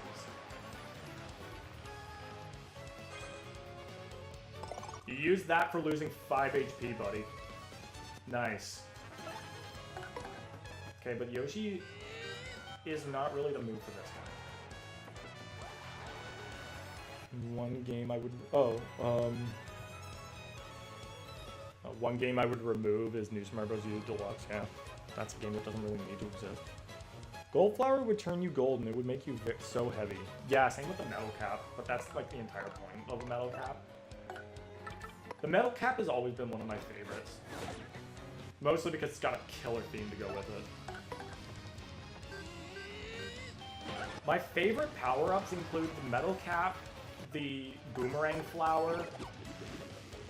I feel like those are the two at the moment that I can think of, but I feel like there was a really recent one that I liked. The drill mushroom was okay.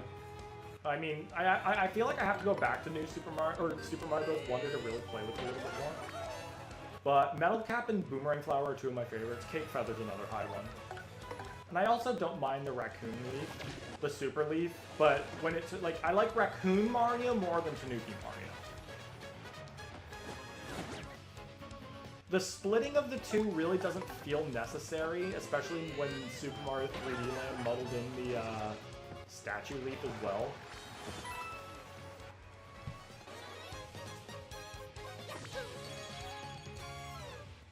I feel like the Tanuki shoot should have just been the thing of 3D World, or 3D Land.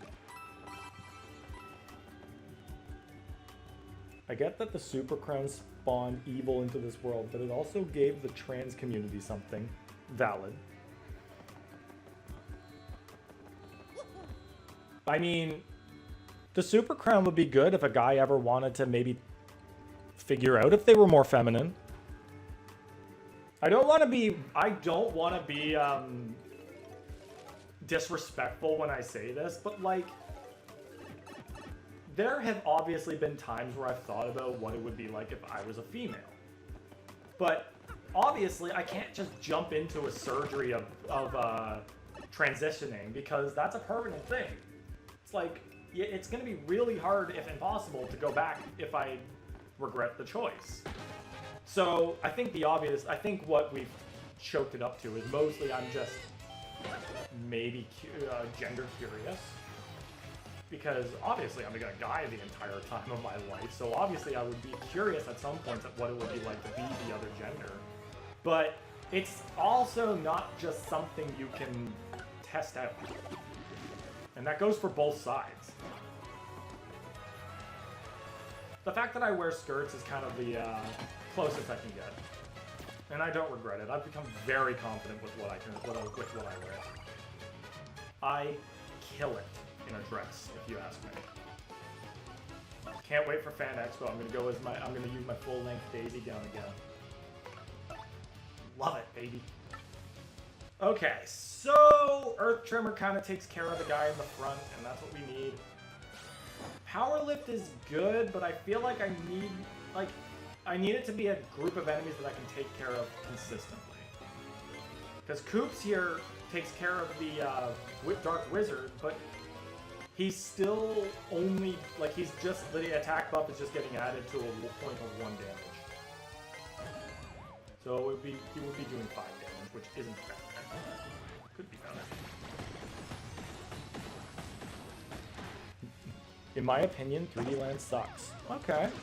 Well, that's fair. I mean, I personally really enjoy it, but I understand.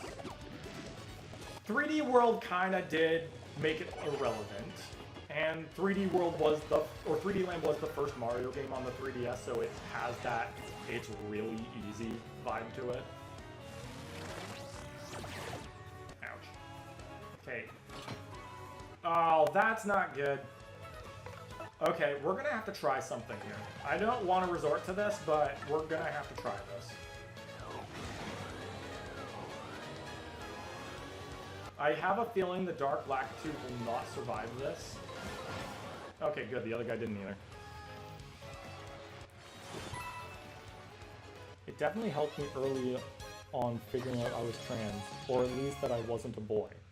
Oh, Smudgers, are you not? Okay, again, these are things that I have to, I always ask with caution. I'm guessing you are a trans girl then? Again, trying to ask as respectfully as possible.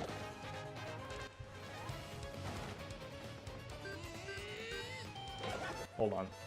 I'm gonna address some comments. I would love the Super Crown because some days I feel like a girl. Yeah, same. That's kind of where my female character came from. Matea is just a character I use that if I ever feel like a female.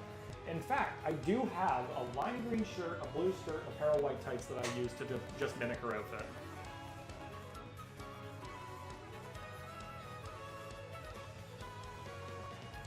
Not all trans people do surgery, not hating on you, by the way. In my opinion, gender norms are unnecessary. Yeah, absolutely. Like, clothing is a big one. Like, who cares what people wear? Have you seen the pictures on Queen Peach and Origami King? Yes. Let me like playing dolls with my cousin in peace. Like, come on. Absolutely! There is nothing wrong with, like, yeah, I agree. Gender norms, they don't need to be a thing anymore. Let people love what they love.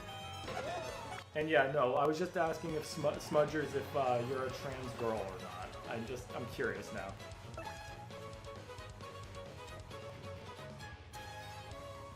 Yeah, I think, like, honestly, this channel is open community. We are accepting here.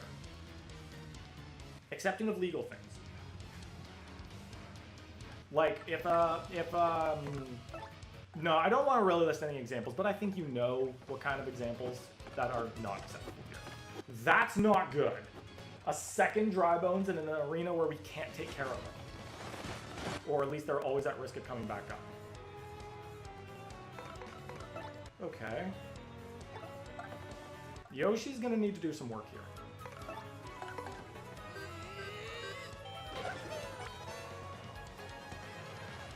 Daphne was like my first fictional crush, Scooby-Doo Daphne. Like, I always thought she was beautiful.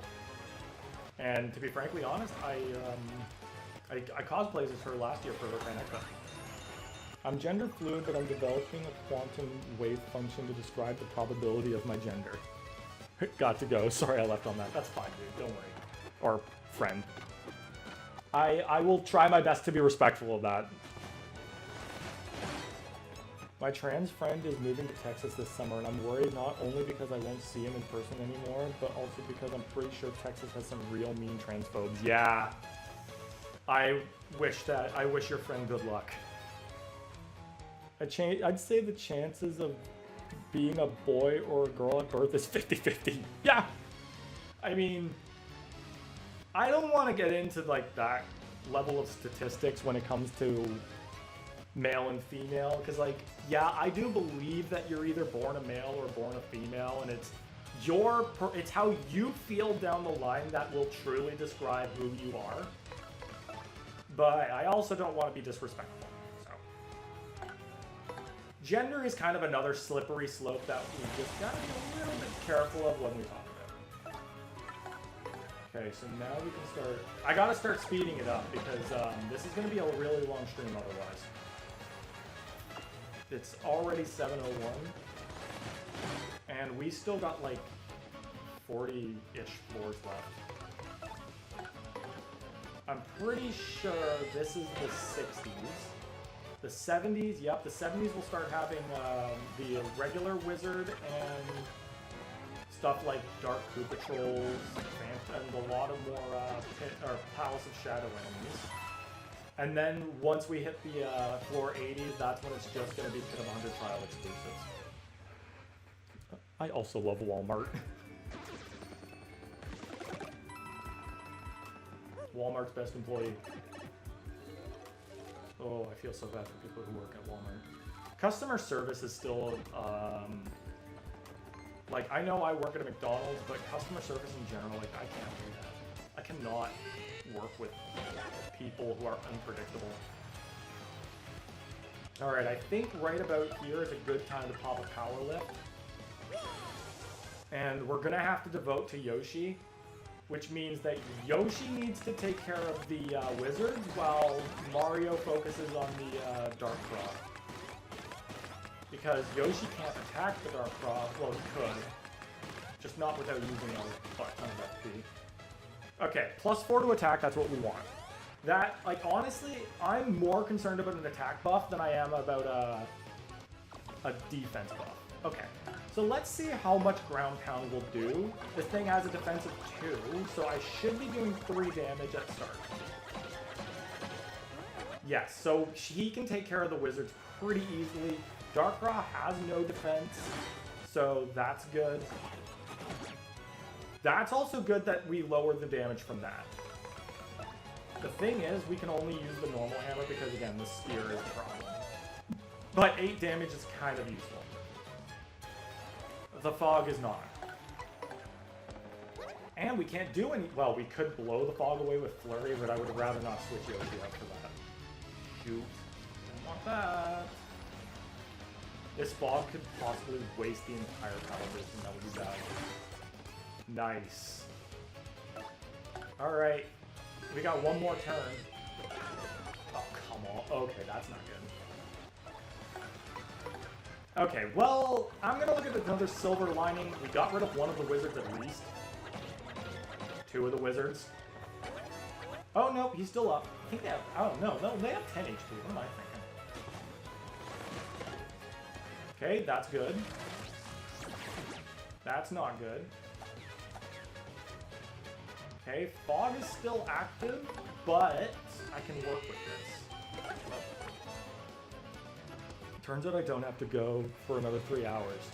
Well, hopefully I won't be streaming for that long, but... Well, it's good that you're still back. I love my audience. Platonically. Alright, so here's how we're going to finish this off. Well, not finish it off right away, but we can take care of the Elite Wizard, or the Dark Wizard at least. Fun fact, Dark Wizards are one of the few enemies in the game where you encounter a variant of its original before you encounter the original. In fact, the original, I think wizards are the only enemies where a variant is encountered outside of the pit, where the normal version is exclusive to the pit. Wizards are only encountered in the Pit of 100 Trials in the 470s, while Dark Wizards are in the Palace of Shadows. Other enemies that you encounter a variant before the original include Chain Chomps, where Red Chomps are in the Blitz Pit, while regular Chain Chomps are in the Palace of Shadows. Dark Puffs are another one where you encounter a Dark Puff first, and then the Rough Puffs are the originals, and they're not encountered until Chapter 6. Which game is your favorite Pit of 100 Trials? It would probably still be the Thousand Year Door, but Flopside's Pit of 100 Trials is an easy competitor. I honestly want to say that Flopside Pit of 100 Trials might be my favorite because it's got one of my favorite bosses of all time, but Thousand Year Door is also just my favorite game, so... Do you think Super Mario 64 DS is better than the original? I do not. I personally do believe that the original is better, but that Super Mario 64 DS is an overhated game. Yes, it is probably better that you play it on a 3DS because you have an analog stick with that. And yes, it has a lot more content, but I think there is a little bit of a flaw in the multiple character situation in that, first off, in a mission, in certain states, like with the extra hats, that does kind of help the situation, but there isn't any way to fix the fact that you need Yoshi for some missions. So when you need Yoshi, that's when it becomes a problem because you go into a mission, realize you can't finish it, have to leave, go all the way back to the room, swap out your character for Yoshi, and then go back into the level. That's kind of annoying, and it's not shy to happen. Super Mario 64 DS is awesome, though, because it's a great game. It's a remake of a great game, and even if the DS wasn't exactly the best console for it, it's still a straight-up better remake. But I think the original still is a little bit better on the iconic side. Ow. Oh, 6 damage is looking pretty hefty. Okay, what are we going to do about this?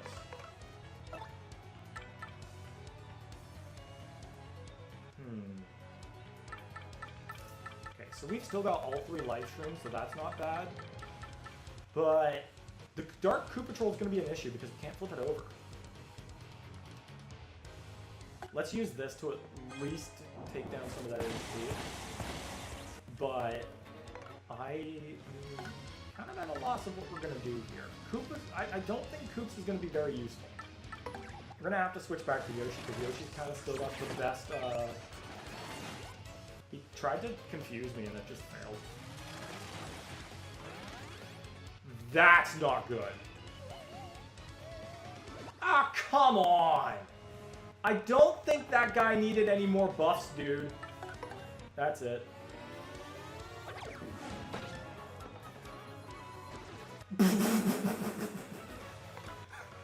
Okay, that was hilarious. Yoshi spat him out, missed the Koopa Troll, he died off screen. I've never seen that, but I love that. Nice, good job, Yoshi. That's not good. We kind of need the invisibility wear off. There we go. Now, see, I was hoping that the Gulp would take out the wizard in the back because the Koopa Troll was invisible, but no. Is this a 100% save file? It is not. I'm actually only after Chapter 3.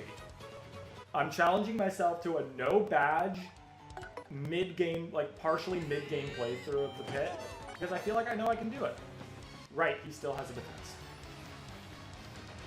Yeah, this is not... I've 100%ed this game twice. Once for my main file and once for my channel file. Boy, I don't think so. I think that every copy of Mario 64's personalized theory is funny, because that means if it were true, in someone's game there could have been like 1,000 cats in there. Who's to say there isn't 1,000 cats in my copy? Okay, Yoshi can't do anything other than literally swallowing this guy. Also, I'll take that point swap. It could be useful.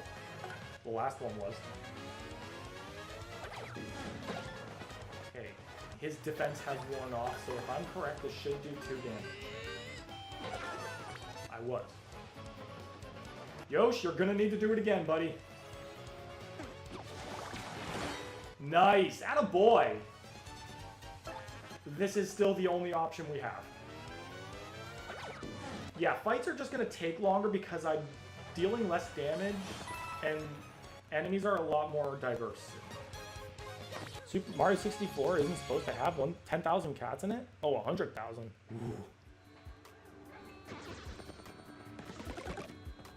Listen, with the right modding, every texture could be a cat texture. Therefore, 100,000 cats. Did any non-horror piece of media scare you as a kid? Yes. Keep in mind, Duck Dodgers is not a horror-themed game, and that a lot of that shit scared me. It shouldn't have, but it did. We're gonna need another power lift. This one's gonna be another necessary one because, again, we're kind of relying on Yoshi's Gulp here. Then again, mini eggs will work. Ooh, look at all those attack boosts.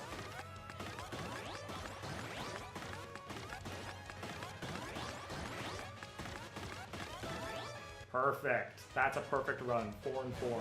That neutralizes so much damage from these guys. And you know what? Adding insult to injury.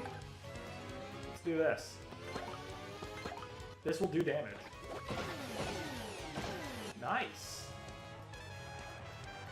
So at most, these guys can do 1 damage to me. 0 if I guard. These guys can't hurt me at all. Okay, let's see. Non-horror media that actually genuinely scared me. Also, buddy, thanks a lot for doing that to the guy in the front. I actively can't do anything.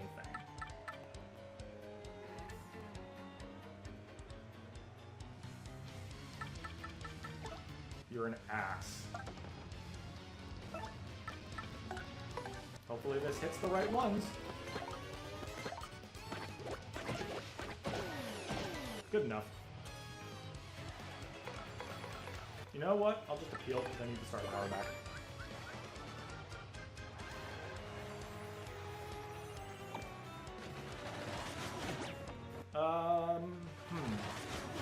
Hey, has anybody heard of the movie Zathura? I think that was the movie.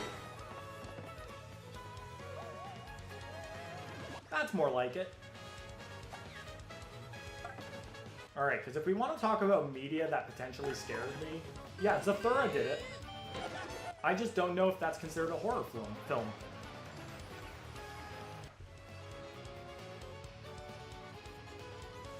Do you know what scared me as a youngin'? I watched every secret hiding in Thomas the Tank Engine video or whatever, and the sound whenever a secret was pointing out horrified me. It was like a really weird train whistle. Sure. Sounds will do it. Ranking everything. Good one. Let's go with this guy. Because we have one turn left of a power boost, and I realized we can't really do much to the guys in the back. Teletubbies scared the hell of me as a kid. Really? That's crazy, because I actually love the Teletubbies too. Blue's Clues was another one of my favorite childhood shows. Okay, so now we have struck a little bit of a problem.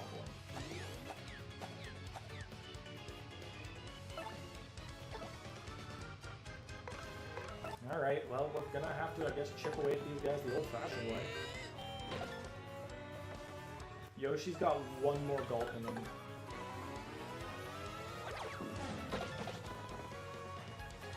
Man, 3 Koopa Trolls without the ability to flip them over is problematic. Okay, good.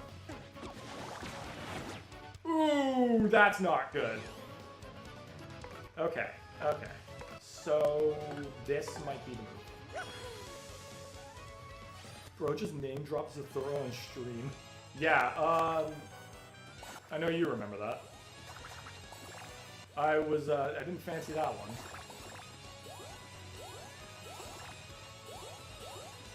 Me always have to remember, I don't, like, the things I watched as a kid, who knows how many people know that stuff at this age. I loved Teletubbies as a baby. Yep, fair enough. So did I. They were weird, but I still like them. Alright, 8 FP, good. That takes out those two. Now, how much HP does that guy in the front have again? 17. Great. And Yoshi's down to 1 move left.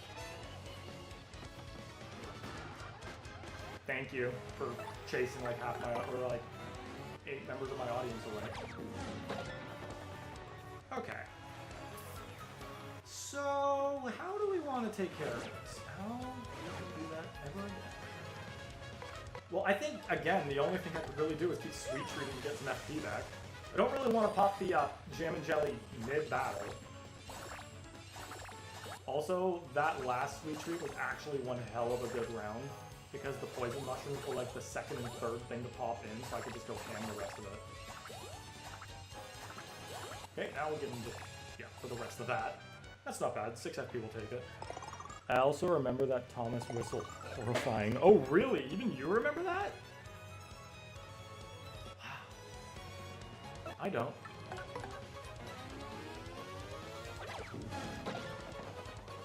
Okay, so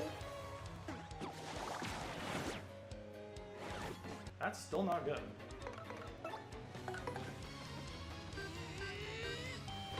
Okay. I kind of do need to super guard this guy at least once just to take care of him. So what I'm going to do is I'm going to swap out to Flurry just to save Yoshi's ass. Okay, guys, I need you to do a little bit better than that.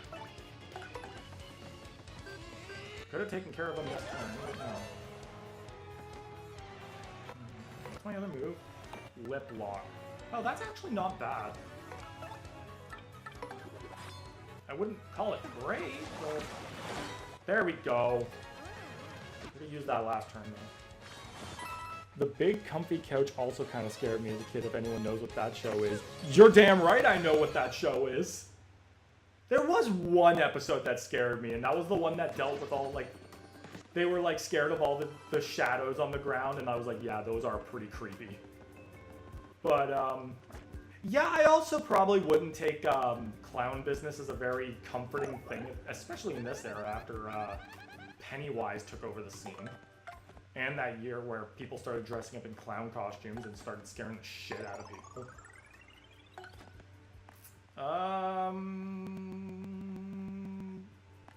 Yoshi. Yoshi's kind of our offensive beast right now. We kind of need him. Have you played a Shantae's game? I have not. I have never played Shantae. I know of her. I've never played a Shantae game.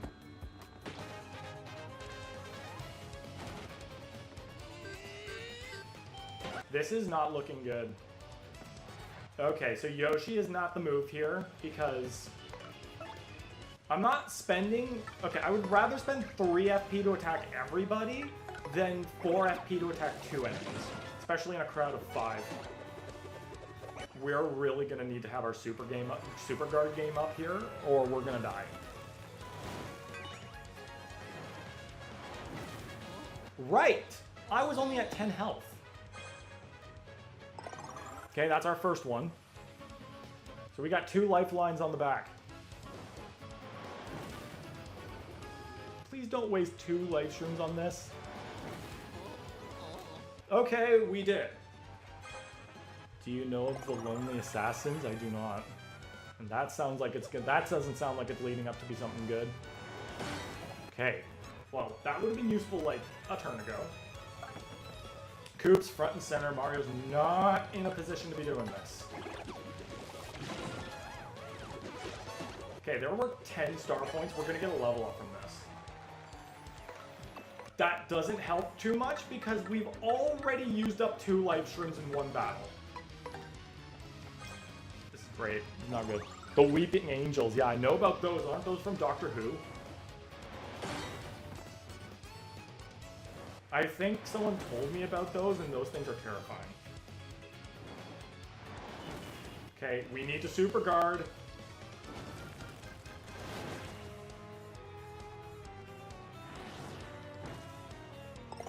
That's extra bad. Okay. Oh gosh. Okay, yep, I have to use the point swap. I'm dipping my FP. Oh, wait, that was a terrible choice. What have I done? Oh, boy. I needed to use... I should have just gone straight for the power shell. What was I thinking?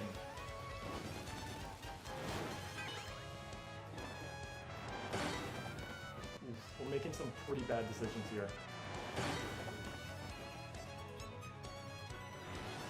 Alright.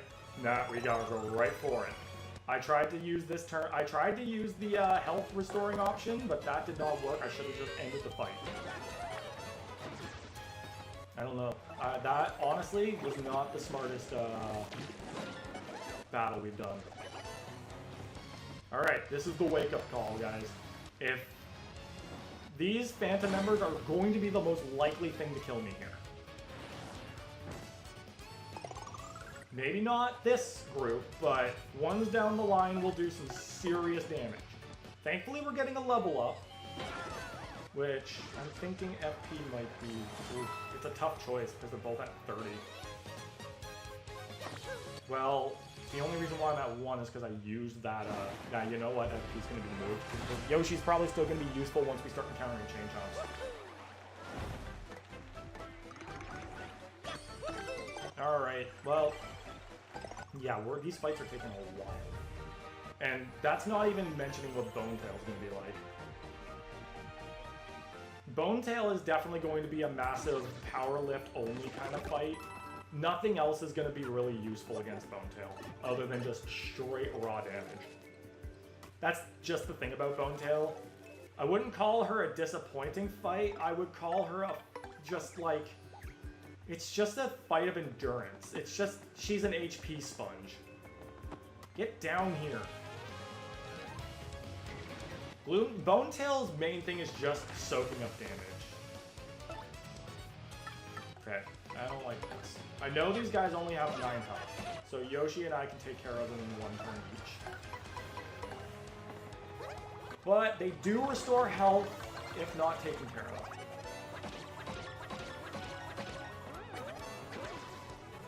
They're worth a little, I think they're worth 9 star coins each, which is not bad.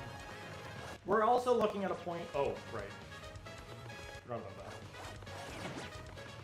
We're also looking at a point where level ups might come a little more frequently.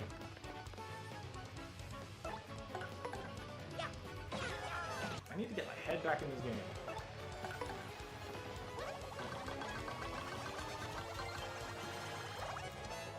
Okay, well, at the very least, we can take them out in one turn. Even if they try to heal themselves, it's not going to help them because I can kill them in one turn. That's good. Nice. Attaboy. Alright. Conserve our resources, just take them out.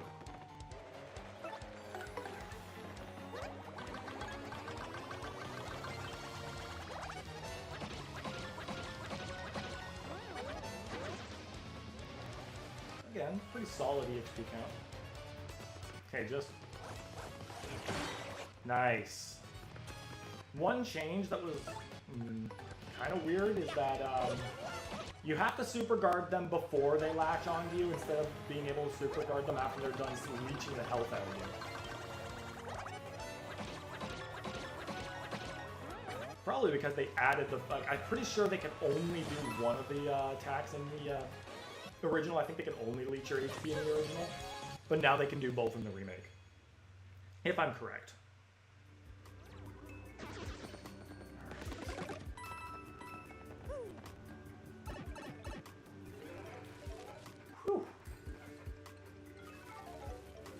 Alright, this is where Yoshi's gonna need to. This is why we were saving resources. Mario legitimately can't do anything to these guys. Well, I mean, theoretically, we can. Literally called Earth Tremor. And honestly, that's probably the best move. There are 4 of them. Yoshi can still gulp, which is fine. But we need to thin the herd because I don't think we can really afford to take 4 hits of 6 damage. Yoshi can at least half the number of chain chomps on the field right now. Because I know they have 7 HP.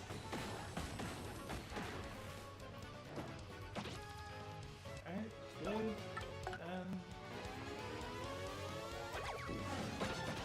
There we go.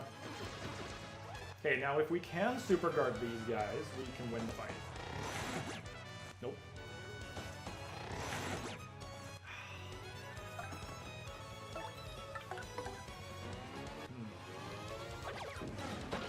DSiWare is peak gaming, changed my mind. I had the DSiWare Plants vs. Zombies and Balloons Tower Defense. I think I still have them on my 3DS too. Solid experiences.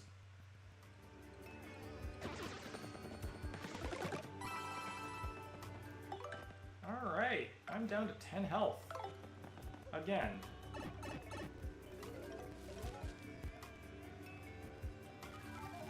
I'm gonna be honest, guys, it's looking a little grim now. High defense enemies are everywhere, and yeah, see, this is gonna be a problem. Alright. So, Yoshi is doing 5 damage, because I'm not letting him use that Thunder Rage, and we need to use another Earth Tremor. The only thing I don't care for about this is that the special move animations are long. Hold on just 1 second. I gotta finish this up. In terms of floor, I think we're at floor 75. As for Mario's level, I don't think that was the question. I think we're talking about the floors in the pit. But yeah, we're like 3/4 of the way there. And it's almost 7:30. Yeah, what level am I on? I'm pretty sure we're at 75 or 76. Attaboy, Yoshi. You know, I keep forgetting we get a small coin bonus every time we finish a floor. Oh, hey, another level up. There we go. I had Balloons Tower Defense on my DS and put so many things. I crashed my DS. That's a power move. I used to play Balloons Tower Defense on like Flash games back in 4th grade. And I think I was acknowledged as someone who was really good at it because like all my classmates were playing it. And I played it and I was really good at it. That was probably one of the few times anybody in my grade ever complimented me legitimately. I say that, but I also think like maybe I misremember a lot of my grade school experience. Some of it.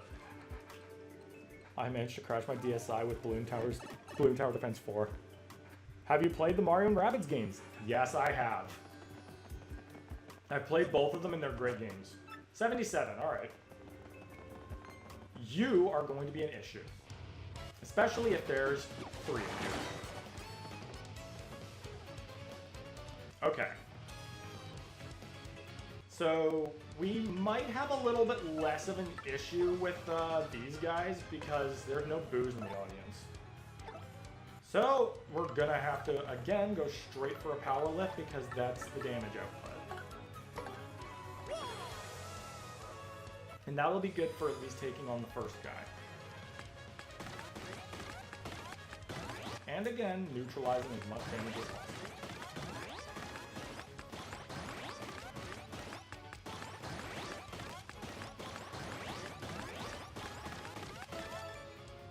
Okay, that's almost perfect. We should do a ranking of every Mario RPG and Remake. Yeah, absolutely. I'd be down for that.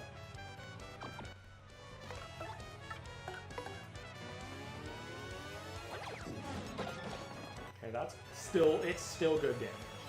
Unfortunately, we're taking an unpierceable 6 damage from that shooting star that's probably about to hit us, yeah. Just don't confuse. That was unfortunately unavoidable. Yeah, I would definitely do. There are, like, again, there's so many rankings that I want to do. Okay, lining up the star bingo would also be great because we just used 3 of them for that power lift. They made the bingos in this game way easier than the original, and I think that's a good thing and a bad thing. Good thing for new players, bad thing for experienced players who really just want to challenge. Okay, see, this is exactly why it's good that I at least have neutralized some of the damage. So we're gonna have to take this guy on, the last guy on the old-fashioned way because, well, we have the FP. Still gonna take a few turns though. 4 at most. Maybe a bit less if we can get really lucky with these super guards. Because Mario can only hammer for 2 damage and Yoshi can go for 5. Hola, Black Lion, and thank you for the happy birthday. Much appreciated, good friend. We are at floor 77 of the Pit of 100 Trials. We have no badges. And we are just fresh out of Chapter 3, so the most I can do is 4 damage with an enemy without defense. I am challenging myself, and, well, the first 50 floors were about as easy as I expected. Everything after floor 60 has been a problem. What did I just do? Why did I use ground pound? Bad Yoshi! Ow. Sorry. Hey, there's a Luigi in the crowd. I didn't notice him there. Oh, he's gone now, by the looks of it. Or maybe he's just in the back. Okay, well, I meant to use Gulp that last turn, so that was bad. Oh, there he is. He's still there. Alright. I fumbled.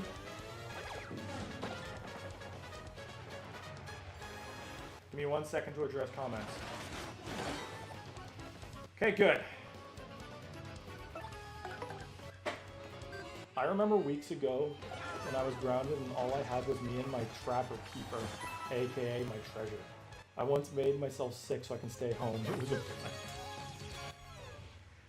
I never could get away with the I'm sick business because A, I was a terrible liar, and B, I had a moral compass too strong to lie to my mom. And C, I rarely ever got sick. Okay. Guys, this is either going to be are key to another level up or are death. Phantom Embers are a huge problem. Also, I do not think we're getting a level up on these guys. Okay. Gotta keep doing it.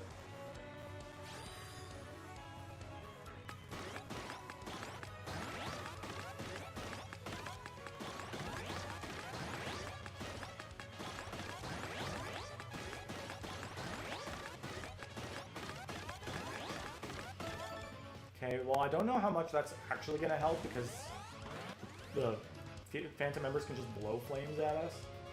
But the attack boost is definitely going to do some serious damage. So yeah, those two Phantom Embers have 2 HP left. Okay, good. Don't want to get too confident, but I think we might be in a decent position here. 4 damage to the wizard, which means I can 100% finish him off. Yeah, wee bit dicey for Koops, but that does take out a very powerful group of enemies. They should do a paper Pokemon Kirby or Zelda game. See, applying the style to just anything is like, I don't know if that sits with me as much. Because it's like, it's kind of like all the people who want to see Super Smash Kart. It's like, Smash Bros. Is already the fighting game of all time. Ooh. This is a deadly looking group. So like, applying it to just anything just feels like we're trying to make cheap copies. Mario Kart 8 treaded that ground very, very lightly. And I think it worked pretty well. But it's like Sonic Racing Crossbow is trying to do that too. And like, how much of it are you taking away from your actual game? But then again, that was also not built to be something. Any case, the Paper Zelda idea, like the fan thing we've seen, that was pretty cool. But each game does have its own unique style, and it's a matter of whether or not the styles would work well in the Paper Mario universe. Especially since like at least 2 of those franchises, that's a huge shift in genre. This is not looking good, Ghost.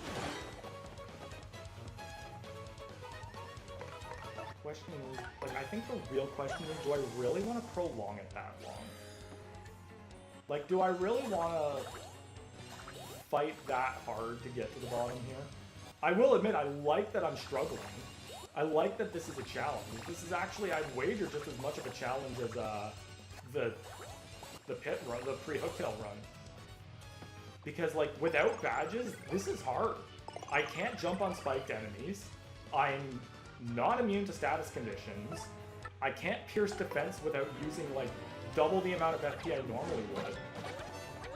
And I'd say... well, there's also the fact that I have significantly less attack options at my disposal.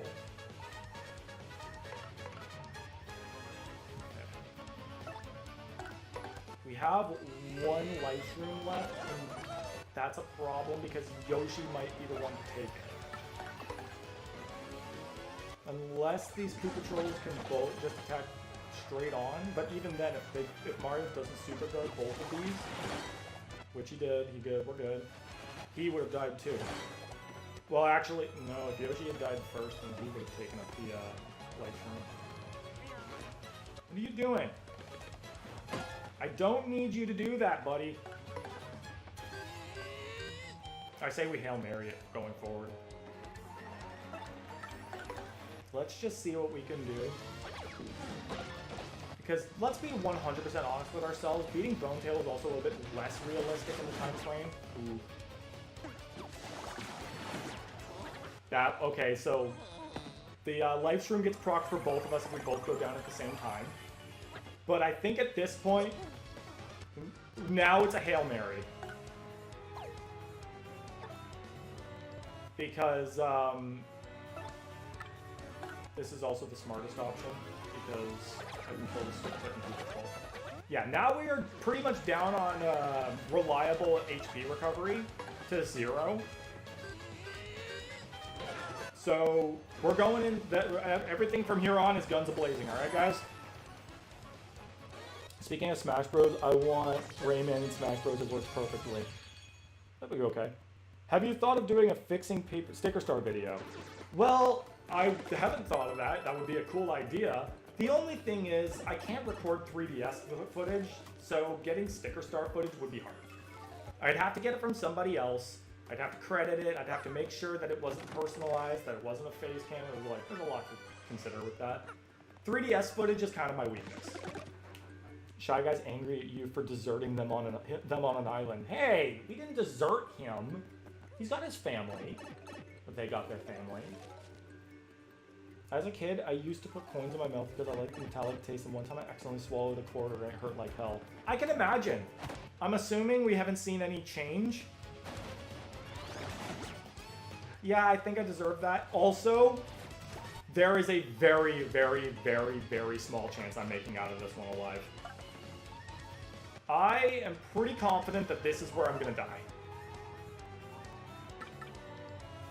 You know what? Hail Mary. I think we're at the point where I think the run is done. Honestly though, losing, I'm not bothered by losing. I'm actually kind of glad. Because again, I want a challenge. Okay, we got one of them, but the problem is that one can still kill us. If I lose here, which I likely will, I'll see if I can get over to Tomodachi Life for the last 20 minutes. Okay, can we super guard this guy? Nope, we're done. I swallowed an entire square pepperoni pizza slice. I was gagging. Yikes. Alright guys, yeah. That was, honestly, we made it to floor 81. That's not bad. You could do a fixing color splash or origami king. I could do that. Honestly, you guys are coming up with a lot of great video ideas, and I would definitely like to pursue those. I just need to find the time to do them. Which means, like, I should probably use a Saturday that I don't stream for that. Or maybe take a little stream break, but I don't think I really want to do that just yet. Alright, give me 1 second. I'm going to see if I can get over to my Switch 2. But, yeah, that was a worthy run. Talk about that in a second. I'll be right back.